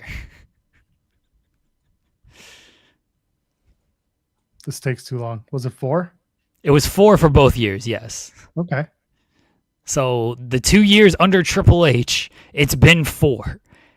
It's most likely going to be 4. What a stupid idea. They did 5 in 2023. Yeah, that was under different leadership. They at least had a short match, including Mountain Dew Pitch Black. Yeah, that match rolled. Match of the year. Yeah. There's been no women's match the last 2 years. Like, they've just done the women's Rumble. So I don't know why you think that this is the year we're just gonna tack on a women's match. Stupid. This is a dumb company. Like, they've got their 2 matches. They're doing AJ and Gunther, and they're doing Drew and, spoiler alert, Sammy. Like, that's the two matches they're gonna do, and then they're gonna do the 2 Rumble matches. This is what they've done. This is what we do the past 2 years, and this is what they're gonna do this year. You gotta have a place for all these commercials, man. I watch it on Netflix. We don't get commercials. We just get the bum bum bum. Yeah. And then I just pause the show for a solid 15 minutes and then catch up to it as it goes. Yeah. That way I can just watch anything on YouTube or play a video game and not worry about the Royal Rumble. And plus, it's an afternoon show this year, so as good as that is, you can just fast forward through it. Start it a little late and then pick it up. I don't like starting stuff like that. I gotta watch it live. If I commercials, whatever, I just work on other stuff. Well, you have other work to do while you're covering it. I just have to make notes for a later time. Yeah, makes my life a lot easier. Okay. 4 matches, sure. Yeah. 4 matches, and all these cards are 4 matches. The Rumble ones, yes, they'll do 5 on the other shows. Will they? Yeah, they'll do 5, sometimes 6 on the other shows. They have 6. Yeah, they've done 6. Are you high? I wish. Might make this show go by a little faster. No, it'd go by much slower if you were high. Have you ever been high before? It's been a long time. The shows do not go by faster if you're high. They go by slower. I'm sure they've done a 6-match non-WrestleMania card. Wasn't Evolution 6 matches? Somebody please tell me. No offense to Evolution. I ain't counting that show. I ain't counting the women's charity show. That was a 7-match card. Suck it. I'm not counting the women's charity show as a real pay-per-view because they don't count it as a real pay-per-view. Please tell me the last time they did 6 fucking matches on one of these shows. SummerSlam nights 1 and 2. There was That's a 2-night event. Nope. Respectively. Nope. All right. The Clash in Paris had, drum roll please, 6 matches. Did it? Yes, it did. Was there a pre-show match? No, there's no pre-show match. Oh. So, suck it. Okay. They don't do 6-match cards. Well, they did that time. Nah, I still don't believe you. WrestlePalooza. That was 5. Was it a 5-match? That does sound like a 5-match card. It was a 5-match card, yeah. Yeah, I actually remember that because, this is one of the biggest events of the year, WrestlePalooza. Crown Jewel Perth 5. There's been no 6-match card in the ESPN era. How about that? The one we just talked about.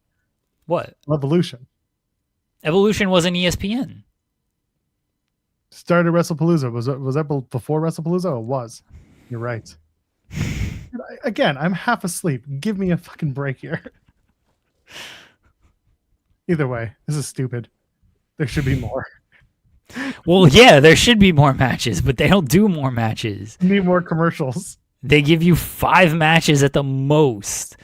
And for these major shows, like Survivor Series, what? That was 4 matches, right? Sure. Yeah, I'm fairly certain Survivor Series was 4 matches. Saturday night's main event is always... Yeah, it was 4 matches. Survivor. Yeah. Saturday night's main event is always 4 matches. Like Technically, yes.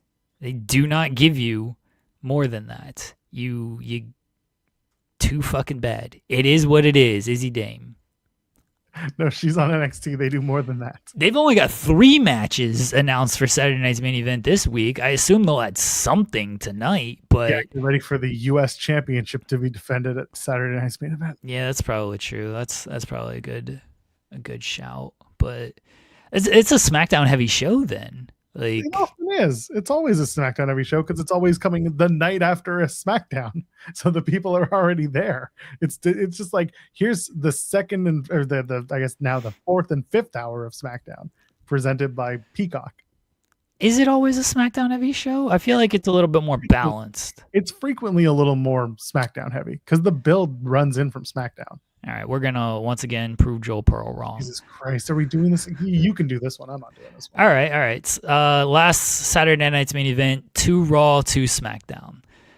The one before that, 2 Raw, 2 SmackDown.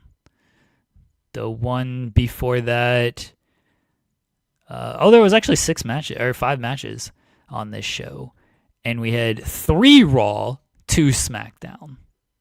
So Joel Pearl's wrong. Hashtag Joel is wrong.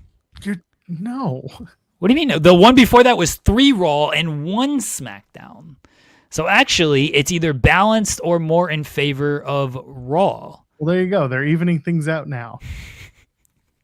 Congratulations. The one before that was, this is another 5-match card, was 3 Raw and 2 SmackDown. There you go. Now they're balancing it out with more SmackDown. Have fun. All right. Enjoy your new A show. Debunking Joel. It only takes 3 hours of sleep to do it, doesn't it? Yeah, we're going to change the banner. Joel Pearl was right. And then, as usual, Joel Pearl is wrong. All right. Can we stop picking on me today? It's Friday and I'm tired. I don't want to do this shit now. Quit making excuses. You're here. Fuck you. I'm going to make excuses. No. Don't make excuses. Let me go into my weekend actually wanting to be a part of this thing. God damn. Are you okay? I'm tired, Jeremy, and I know you're tired. I'm over being picked on today. We can move on to something else. You're the one saying like it's usually this, it's usually that, and we're just don't know what to move on to. I'm giving people factual information here. Yes, I'm so glad you've done that. Enjoy. What are we talking about next? I whatever you would like. I don't want to talk about something that you think you're going to get picked on for. So I don't have much else to discuss at this point, Jeremy. There isn't much to do. Okay. We got a weekend of shows and not much story to talk about. You want to talk about how Cody and Jacob Fatu are going to fight to a no contest? That should be a good match. Sure. I'm sure it'll be fine. The women's tag titles are going to be a match that ends who knows how. I think Io and Rhea are going to win. I don't even know who the fuck they're facing anymore. Liv and Roxy. Liv and Roxy? Okay. Yeah. Liv and Roxy should win. And then Raquel should win the women's title. And they should just replay what they're doing on AEW with the Babes of Wrath having all the titles with their best friends. Becky should then give the title to Liv and just be like, here, you get all the women's titles. That's what they should do. That's the story. Okay. And then another faction wins. What is Pat McAfee should be Riho? What is this? Should just be Riho? That's fine. I don't understand what that is. I like that the like Io and Rio. It's actually like they're on like Io is on Rhea's shoulders and they got the trench coat and then they take the trench coat off and it's actually Pat McAfee. I think that would actually be good. And fuck Pat McAfee. Just putting that out there now. Okay. Mr. I'm not political, and then immediately is like, guess who's going to the White House for UFC, bro? It's like, shut the fuck up, Pat McAfee. You can suck it. Anyway. Apparently Kate was doing an Unreal bit. That's unfortunate. I like because she had a typo. I like how people think Unreal is a good show. It's fine. I don't know if she thinks Unreal's a good show. I think she was. I understood what she was going for, but her typo just made it funnier. Is your computer okay? Yeah, that was a WhatsApp message from my wife, so that goes through. Oh, is she asking, "Are you okay? Do you need a nap?" I mean, that's the next part. Yeah, sorry, she was telling me what she's up to. Oh. Because she knows I'm on the air. But of course, she doesn't know that my messages then still make it through. Yeah, that was loud. Yeah, so don't worry, you might get another one. And my wife messaged me on the show, but no one knows except when I say it. Well, my D&D only goes through her. Like, sorry, my D&D, if she sends me a message, everything goes through if it comes from her. Okay. Yeah. So that's why you heard the sound. You can still mute it. Nah, I didn't want to. All right, that's fair. I will take a nap later. Don't you worry. No. Okay. Be real men, talk about NWA, you coward. Cyclops better than Wolverine. PB Smooth got a contract. Seriously? I mean, you said it was gonna happen. I did. Can you read her messages on air? I mean, they're not really that important. So wow. They're not, I hope she's listening and she's saying why are my messages not important? They're not salacious. She wants to get a watch. They don't have to be salacious. I was just wondering if you could read them. Burying you. She says, why is That's Jeremy fine. the worst? Oh, fair. And I was yeah, you don't worry. Don't you worry. Okay. So this is what's fun. It's like 1 extra hour and this is how I react. I need to point this out. It's not like I just turn off my camera and click end stream and that's it for the night. I have to download, upload, and basically process the audio, which takes an extra hour on top of whatever so if I finish at 12 now, I'm done 1 at the earliest. Plus I'm doing stuff for this show. So it's not like I'm just not getting time. I just lose a lot of it. That's why I'm exhausted. And I didn't sleep well. So I got that. But it is, I mean, I know I'm not trying to downplay what you were saying here, but it is effectively, and this is the point, is it is an hour extra, but the hour extra, instead of Joel being done at 11, and I know it's not, because the post show, let's say the post show is over. Yeah, let's say the post show is over at 11. So, and then you do the extra stuff. I'll give you 45 minutes for that. So let's say Joel, instead of being done at 11:45, now he's done at 12:45, and that is kind of, that extra hour does account for a lot. Yeah. I'm defending you. I appreciate it. And I am still trying to wind down after the day too. So it's not like I just finish. My computer goes to sleep, and so do I. No, I still have to like get ready for bed, lie in bed, contemplate my future, talk about how much I hate everybody, and then eventually talk to myself about it, and then eventually. None of this sounds good, Joel. What? What are you people? What are you doing? No. Joel should do TNA with Pulaski. No, because TNA is not. Then it's going to be like a 5-hour show. And exactly, it's going to be a 5. I think that was the joke. 2 hours of rage. Yeah, it's fine. I'm just going to ban you in a minute. Ken Bruno saying Joel's still reeling for Moose getting kicked out of the system. That's right. It really broke my heart. He'll be back. Not in the system, but he'll be back. Where were we? Because now my brain is completely gone. I lost our train of thought. I don't know if we were anywhere. I don't know if the show actually started today. That's true. I don't think we're actually live. People are just making up things. I did that yesterday with Spotlight. I forgot to click go live. Is that why you guys were on so late?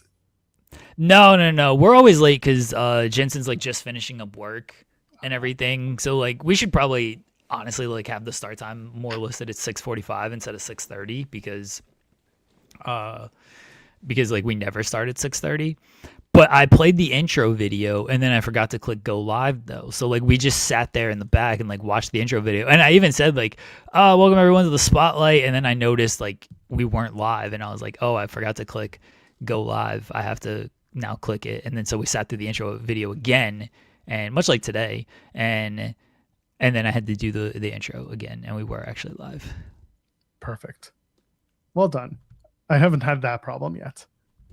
It's inevitable though. I've left the screens up. That I've done. But what do you mean you've left the screens up? Like the start screen, our this thing. Oh yeah. But I haven't really done. I do that all the time, especially when we first started doing the show 5 days, and I was like first doing like all that stuff, the hosting. I would always leave that screen up. You had to get the flow down. Yeah, I had to figure out what the hell I was doing. Oh my god. Kate mentioning Bishop Dyer doing his appearance. Yeah, I was right. Yeah, he was in the neighborhood. Yeah, that's exactly what I expected when I saw it. I was just like, yeah, they're in Orlando. Every single wrestler lives in Orlando, and he probably just happened to be a brother who had his gear with him. And they said, hey, we need some bodies, and he went and had some fun with his friends.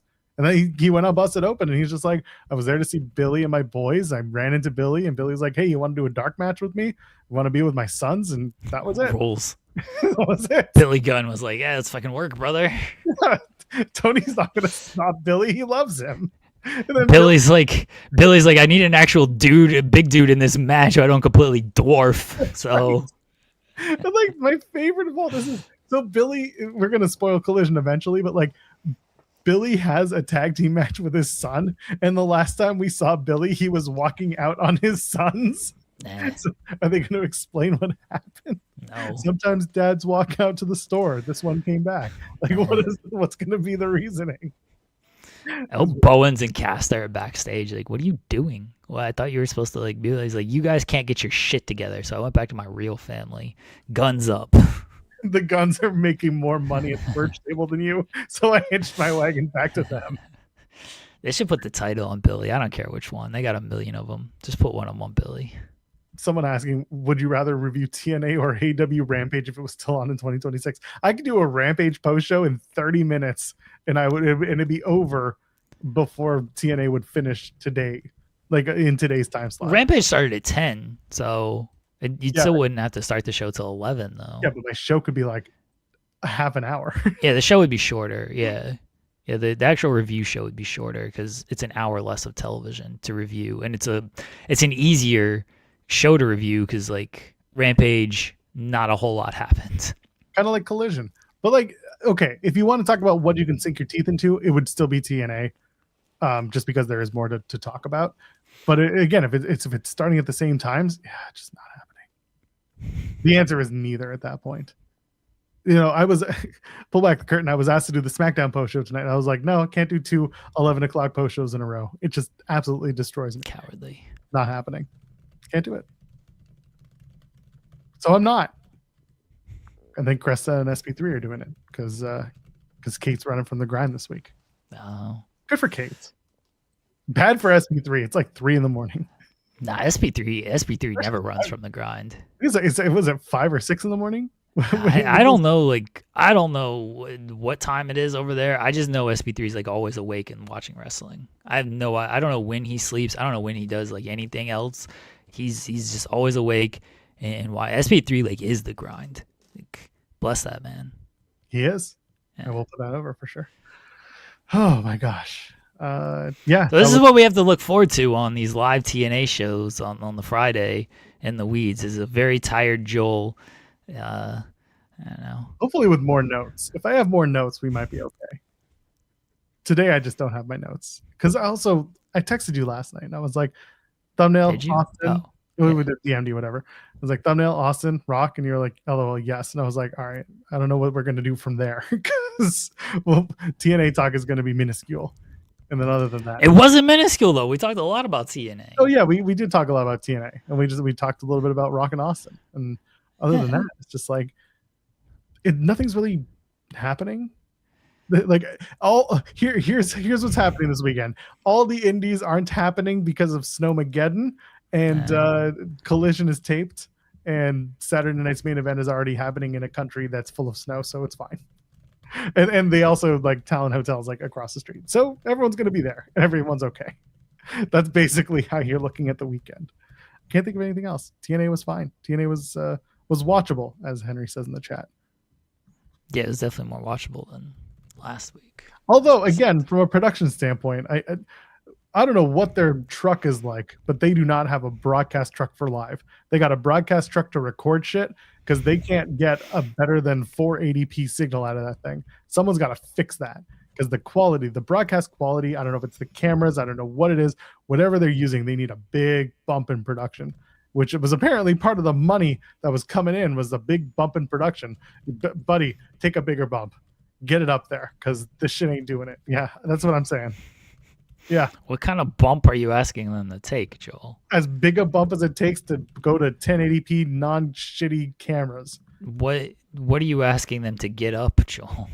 Whatever they need, whatever's gonna get them up and out of this rut of a shitty production. And the most frustrating part, next week's episode is gonna look pristine because it's recorded and they will have time to fix it. But whenever they go live, it always just looks so terrible. I said it looks like GCW on Triller TV Plus, which is actually the nicest thing you can say about Triller TV Plus is GCW's quality because they use a good team that has good quality equipment. That's as good as it gets. And this is a broadcast show on AMC. They need to really bump that shit up. It's crazy. Also, the audio shit.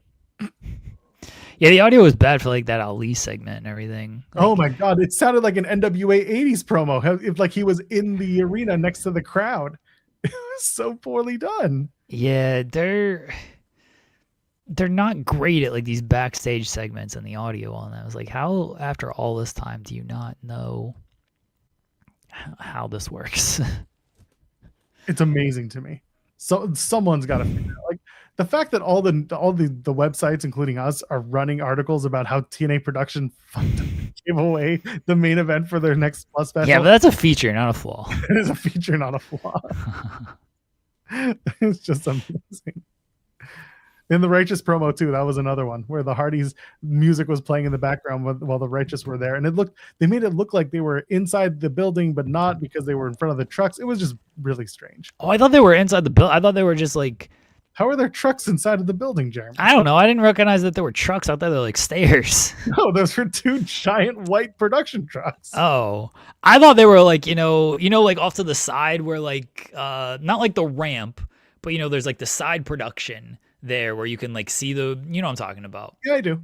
Yeah, I thought they were like there with everything, and like and that's why the music was so loud because they were like in the arena like right after the Hardys match, and they were like watching on from that little side structure where you can't see anything anyway, but they were like watching on, and then they cut their little promo, and then nope, they were just outside of the venue and shitty music bleeding into the promo. It was what can you do with TNA production? TNA giveth and TNA taketh away. It wouldn't take it away as your interest in the product. How are we talking about TNA again? Really, honestly, I thought there would be more from the last couple of days, and there just wasn't.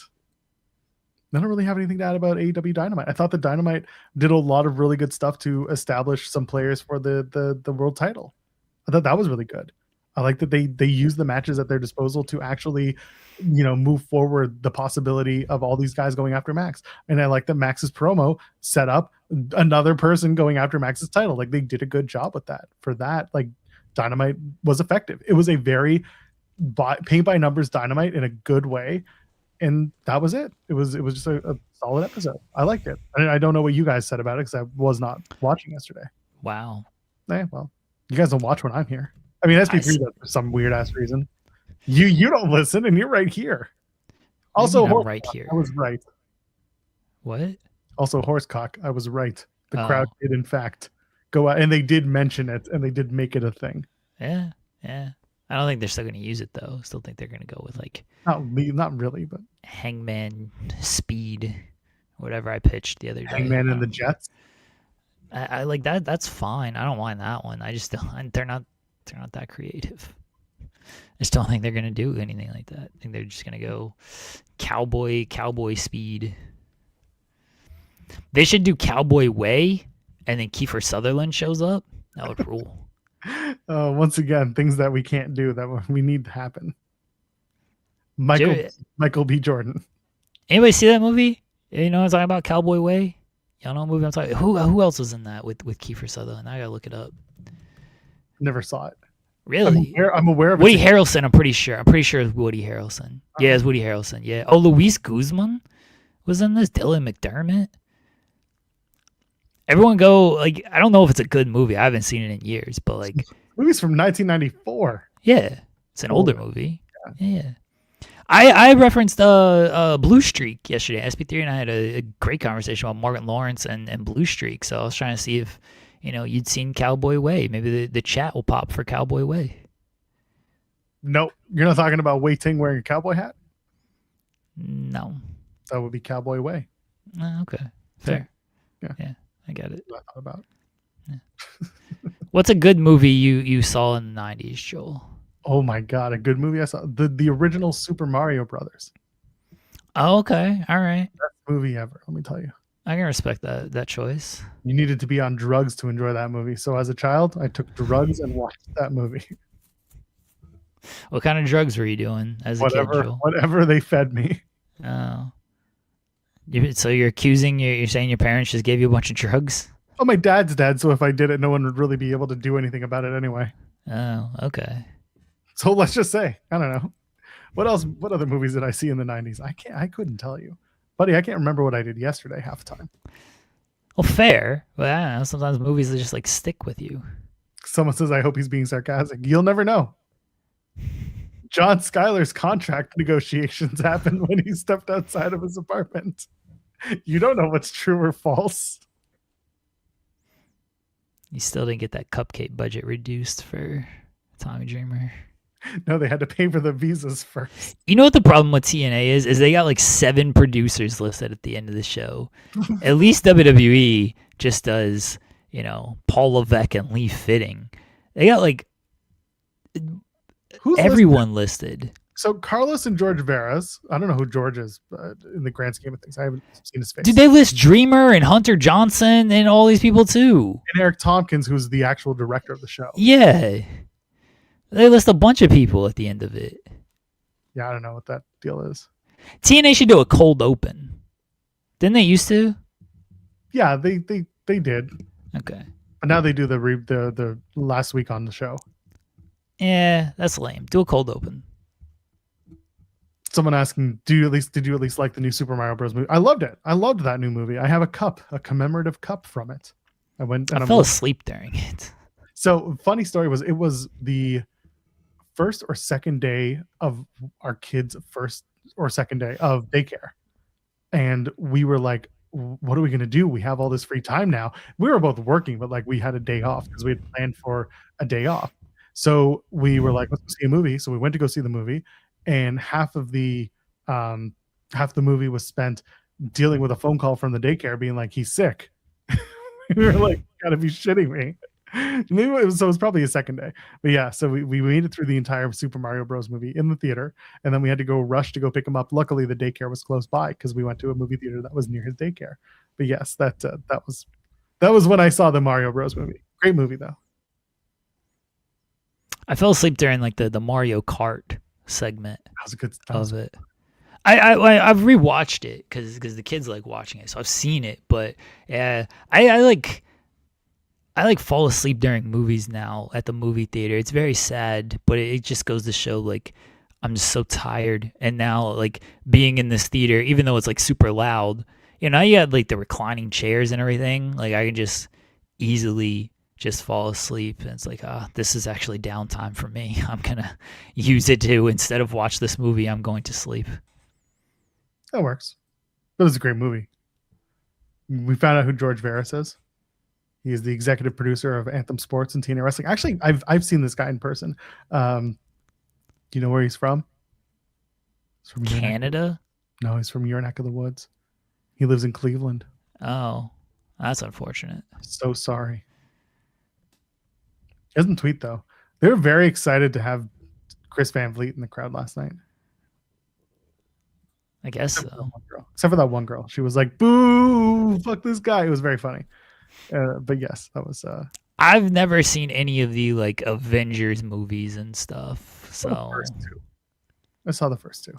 Like I may have seen like the first one, maybe the second. I don't have any recollection of them, and it's not for me. Like I respect what they go for. I'm not a big like superhero movie guy. It's just my superheroes are, you know, Dominic Toretto. That's my superhero. I get it. I saw the Transformers movies. I think I saw the last one at like a midnight showing. Transformers, yeah. Michael Bay. Robots meet this. Yeah, Yeah. I fuck with Michael Bay. We were talking about Bad Boys and stuff yesterday. Love Michael Bay. All that lens flare. Yeah. Big explosions. Hell yeah. I think I've told the story. I walked out of I Am Legend. Movie sucked. Saw it for free though. University. I watched a lot of movies back then because I was an RA at Dawn, and we had a deal with Cineplex. I think my floor won this competition that gave us a whole stack of free movie passes, and nobody on my floor wanted them. So I had like a stack of 50 free movie passes. So my girlfriend at the time, we went to a shit ton of movies. And then afterwards, it was like, you can also get cheap movie passes from the student union for like $2. So I would just go and stack up on those. And there you go. I would go watch a bunch of movies. But yeah, I Am Legend, we went to go see it in IMAX. I think it was even opening night or opening weekend. We went at like a late show, and like half of the movie way through, we were like, this sucks, right? And my girlfriend was like, this does suck. And we left. And that was it. Never saw it again. Did you go like confront Will Smith and get your money back? No, because he would have slapped me in the face. Would have told me to keep his name out of his mouth. It's just like how we got our money back for basketball.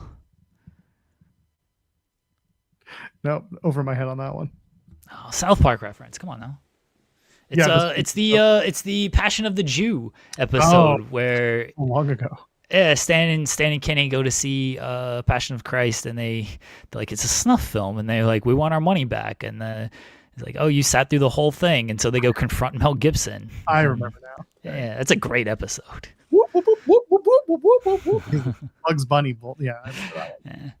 Yeah, that's a great episode right there. I saw the second Fast and Furious movie in the theater. I saw the movie like 3 times in the theater. Yeah, we skipped school one afternoon to go see it. It was my friend and I who like never cut school. He really wanted to, and I was like, yeah, sure. I got nothing going on. I think we were in like 11th grade. It was a good time. I saw all the Fast and Furious movies in the theater except for the most recent one. I get sad on people now. Except for the most recent one, because I would always go see them with my dad. Like that was our thing. We would all, like, after the first one that we saw, like my dad was always into cars, and then they got just more and more absurd, which he didn't like. He's like, when the fuck are they gonna bring back like, you know, the muscle cars and stuff? That's what he cared about.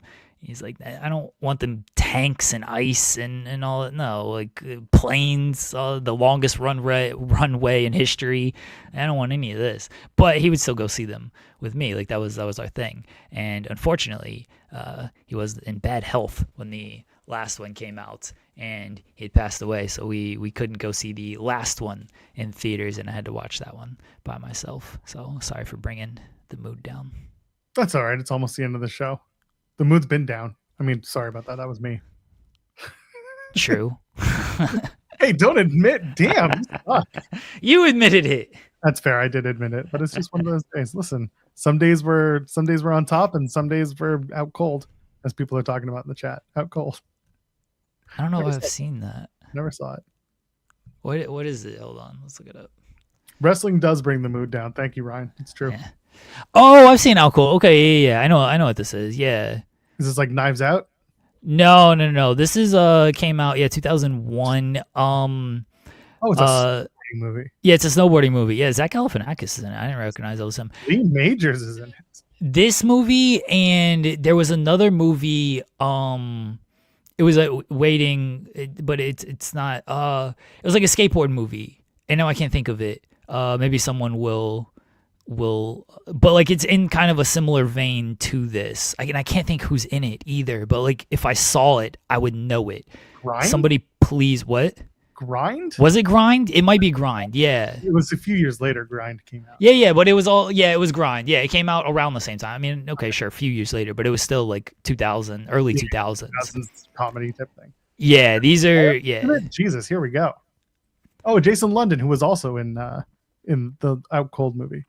Yeah. Adam Brody's in it. Yeah. And Margera. I remember watching Grind a lot. That was a good movie. So, yeah, there was always like there was like that genre of movies in the early 2000s. So. Right. Yeah, Blue Crush is a good shout. One, yeah, Kate I remember. Bosworth, yeah. This was years later, but I watched Spring Breakers, and I think I made it through half of it. And that was it. I never watched Spring Breakers. Don't like Jeff Jarrett? Yeah, he is in that. Like I know like people are in it and everything, but no, I never watched Spring Breakers. Every once in a while when I go back on my Facebook memories and I like go back to the 2011 posts that I made where I was talking about movies I was watching. My first thing is I watched that movie, and my other thing is, man, I watched a lot of movies. But yeah, those always come up. Different movies that I watched. And it's always the weirdest movies that I could possibly think of. I fuck with Airborne. I do like that movie. That was in like the 90s though, right? Like that was the roller skate movie, right? And I used to watch that all the time. But yeah, that was 90s, I'm pretty sure. Not early 2000s. The dude quoted Popeye in that movie. That's what I was like. I think Seth Green was in that, right? He was in everything back then. Yeah. That was. I'm pretty sure that was 90, like maybe mid 90s, late 90s. But I did like Airborne. 1993. Okay, yeah. I do like that movie though. Yeah, that's one I watched a few number of times. I went back to look to see if I had any movies from my Facebook memories. On this day, 16 years ago, catching up on WCW Light. Oh, I'm sorry, I meant TNA. Don't know why. Guess I'm bored. Friends, I was talking about TNA in 2010. That's lame. Blaze of Glory, Pause Our Finisher. Wife is a big fan of Blaze of Glory, so I've seen that. That's one of those movies that I've seen recently because it's one of like she'll put on just randomly of like, let's watch Blaze of Glory. We're gonna skate to one song and one song only. Saying join Letterboxd. I'm not joining Letterboxd. Oh gosh. All right. SmackDown tonight. Allegedly. Yeah. You know who's going to show up and do nothing and say nothing? AJ Styles. When he shows up here, he wrestles. I think they're going to do a bit where I'll sign you. Yeah. I think they're going to do where like, don't put your career on the line. Like just put like your Raw career or whatever, but like, you have a home on SmackDown, like you don't have to retire. That was my initial thought when they set this whole thing up. Like I hope I'm wrong. I hope like if they're gonna do a retirement, he's gonna lose, they stick with it, not just like, well, he's just on SmackDown now. But like I kind of think that this is that this is where they're going with it. I figured they're just going to be like, we wanted you here because this is the house you built and we want to show appreciation for you. I mean, maybe. This is your last chance before you lose to Gunther next week. It's your last chance before you go to Saudi next week. Yeah, I was going to say, at least the Canadians will give you a proper response. Are they doing SmackDown at the same venue as they're doing the Rumble? I would assume so. I don't think they're taping it or anything. No, I know that they're doing it like in Saudi Arabia live, but like if it's at the same venue, that's a big freaking venue that they're running. They got to still build this venue. It's been built. Has it? Yeah, it's been built. It looked like some of those shots that they've had on it. It just says it's at the it's the same venue. It says KAFD, which they built it. Yeah. Some of those shots, it feels very WrestleMania 9. Like it looks like it's in like a parking lot, and the stands are just like holding on with duct tape and everything. But I hope it's not you just come to SmackDown if you lose type thing. I hope there's actually something more to it. Yeah, we'll see. Yeah, but that's a kind of a nuts situation that they're bringing him in. That's going to be it. And then they're just going to say, please don't go. And he's going to be like, nope, Wendy told me I can go. I'm going to go. Trick Williams takes on Damian Priest. He might win.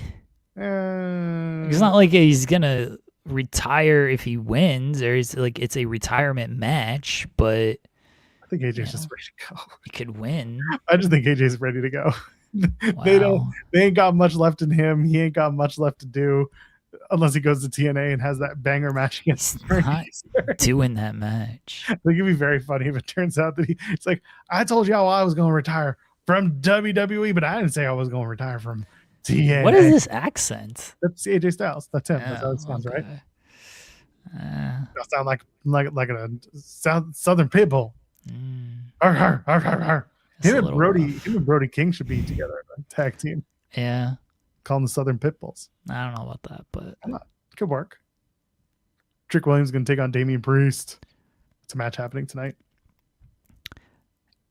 Yeah, I kind of think Trick will win. Or they'll do a DQ because fuck it. People saying don't do a Southern accent. Well, too bad. Yeah. I'm going to do the rest of this preview with Southern accent. I don't think you will. Tag team titles on the line. The Wyatt Six take on the MFTs. I like how we don't know who the Wyatts will be represented by and who the MFTs will be represented by. I hope they just switch out like it's like a Lucha match. Well, the Wyatts, it's always Joe Gacy and what's his face, Sam Shaw. Well, allegedly, I think it's based on the graphic. It looks like it's Gacy and Loomis and against JC and Solo. Hell yeah. Like that's what it seems like. That should be they should be your tag team champions. But they don't know. Yeah. They don't know.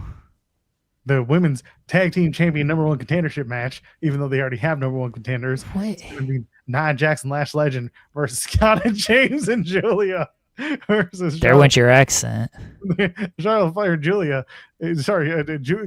James and Julia, and Charlotte Flair and Alexa Bliss.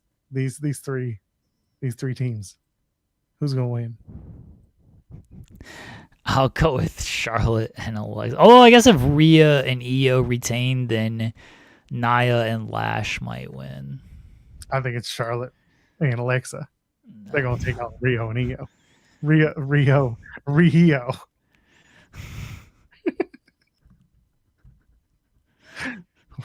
What's wrong? Is it the accent? Keep going with the accent in the preview.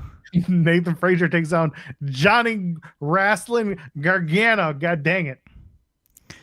You think Gargano does like a Ciampa tribute in this match? Yeah. Feels like he will. Whole time. Yeah, this whole match.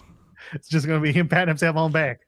They haven't confirmed this match, and so that makes me believe it's not going to happen. But they said it was going to happen. But they say a lot of ththings that don't happen. So things change, pal.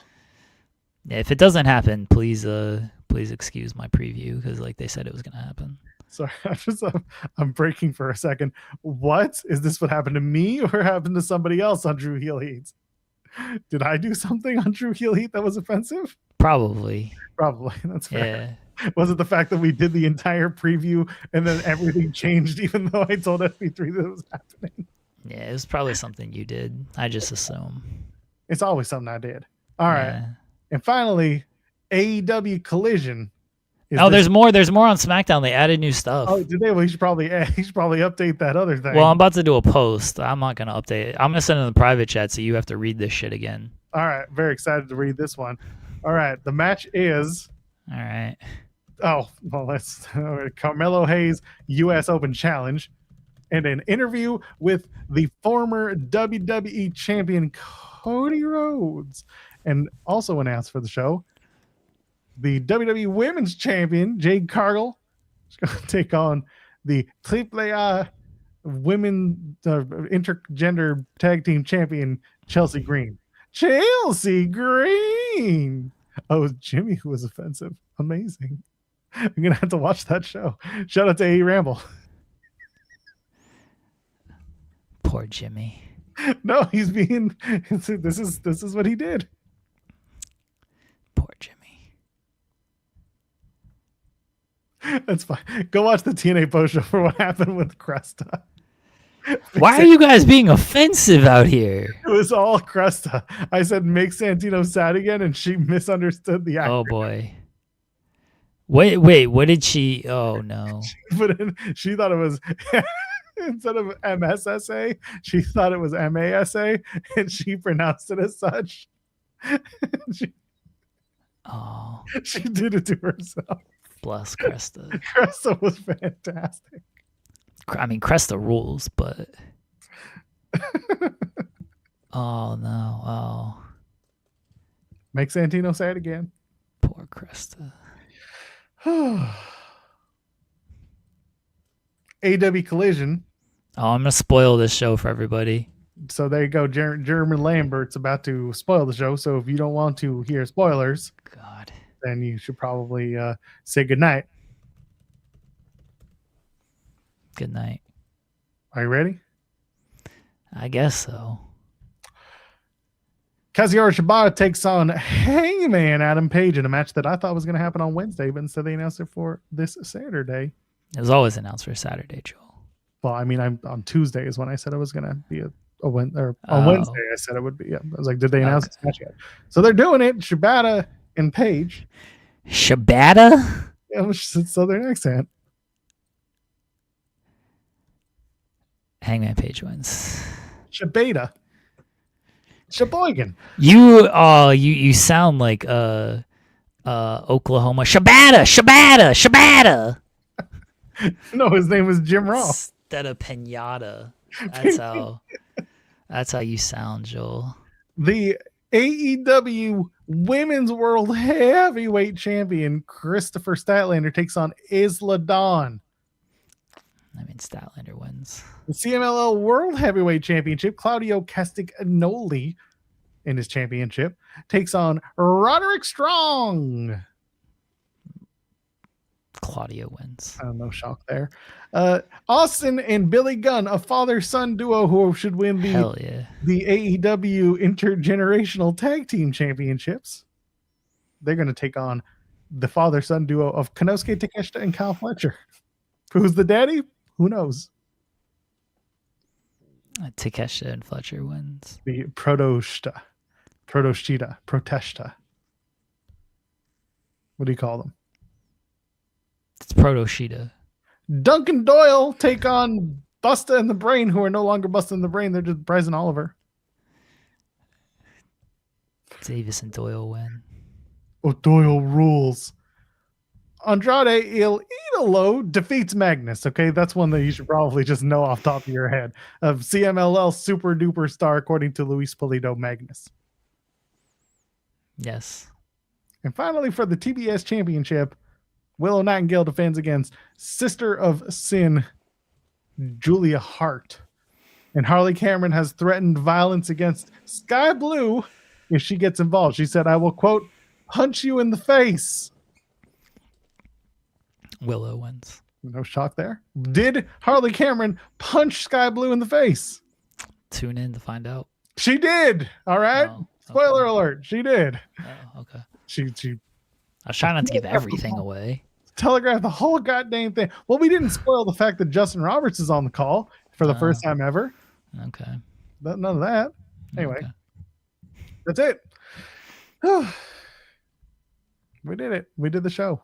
Oh, Saturday night's main event is also happening, but who cares? I think Sammy wins, and then Cody and Fatu ends in a DQ, and I think Rhea and Io win. Good for them. That's my prediction. We are back on Monday. Can I put this thing away now?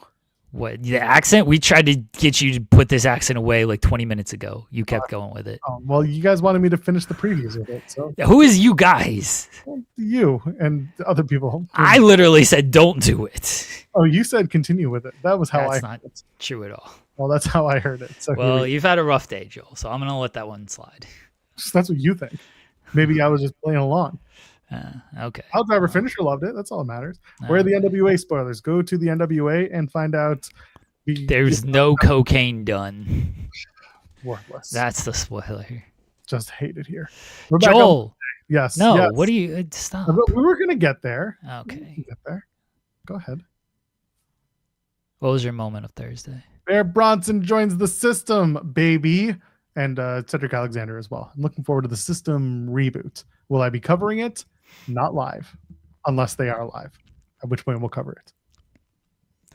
My moment of Thursday was Carlos Silva opening the show and saying, we had a tremendous first week, the biggest week in TNA AMC history, over 170,000 viewers and a great number in the demo.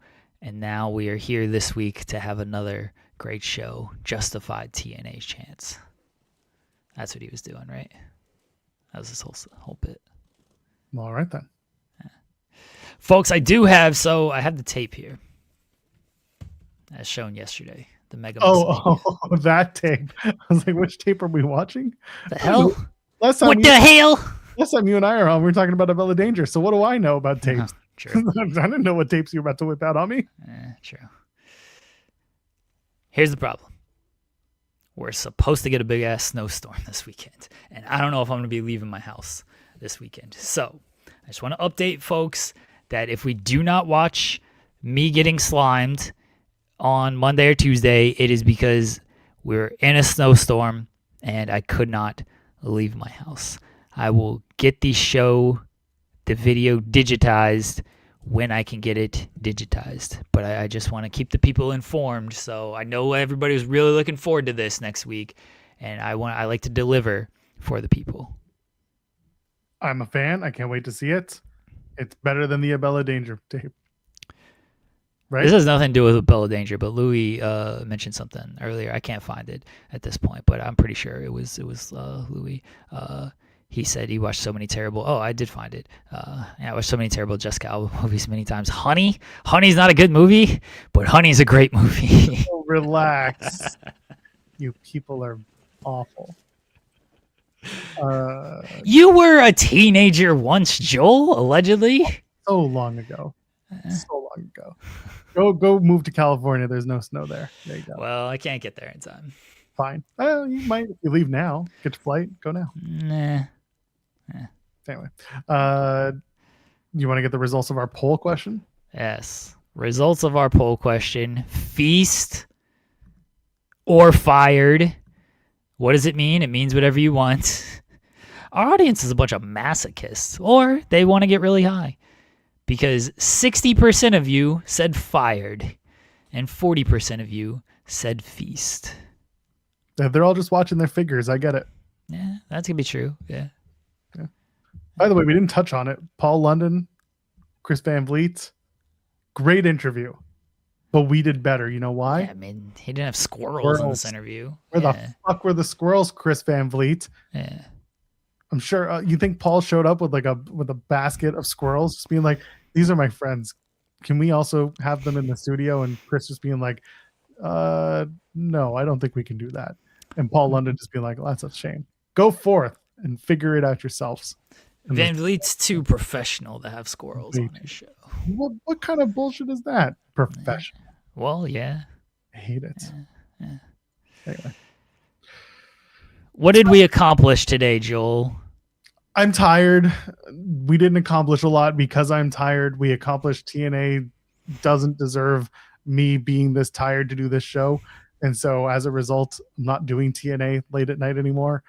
We also accomplished that Stone Cold Steve Austin and The Rock should come back and ruin wrestling or end it. Both are the same time. The biggest thing we accomplished today is Joel is tired. So tired. Never forget, Joel is tired. Good for us. We're sleepy boys. I'm fine. I got shit to do, unfortunately. Go take a nap. I can't. I got shit to do. Oh, sounds like a you problem. I'm too important. It's unfortunate. Don't inflate your ego here, pal. I mean, I typically don't. I'm important, but I always think I'm going to get fired every day. So, Sure. So maybe don't get fired. I try not to. Anyway, speaking of importance, it is Friday, and what do you do on Friday when you're an important person? I don't know what. I didn't have the thing queued up, do you? Did you have the video queued up? Mana, the final boss. And here we go. This is how good. The final. God damn, that's good shit. And here we go.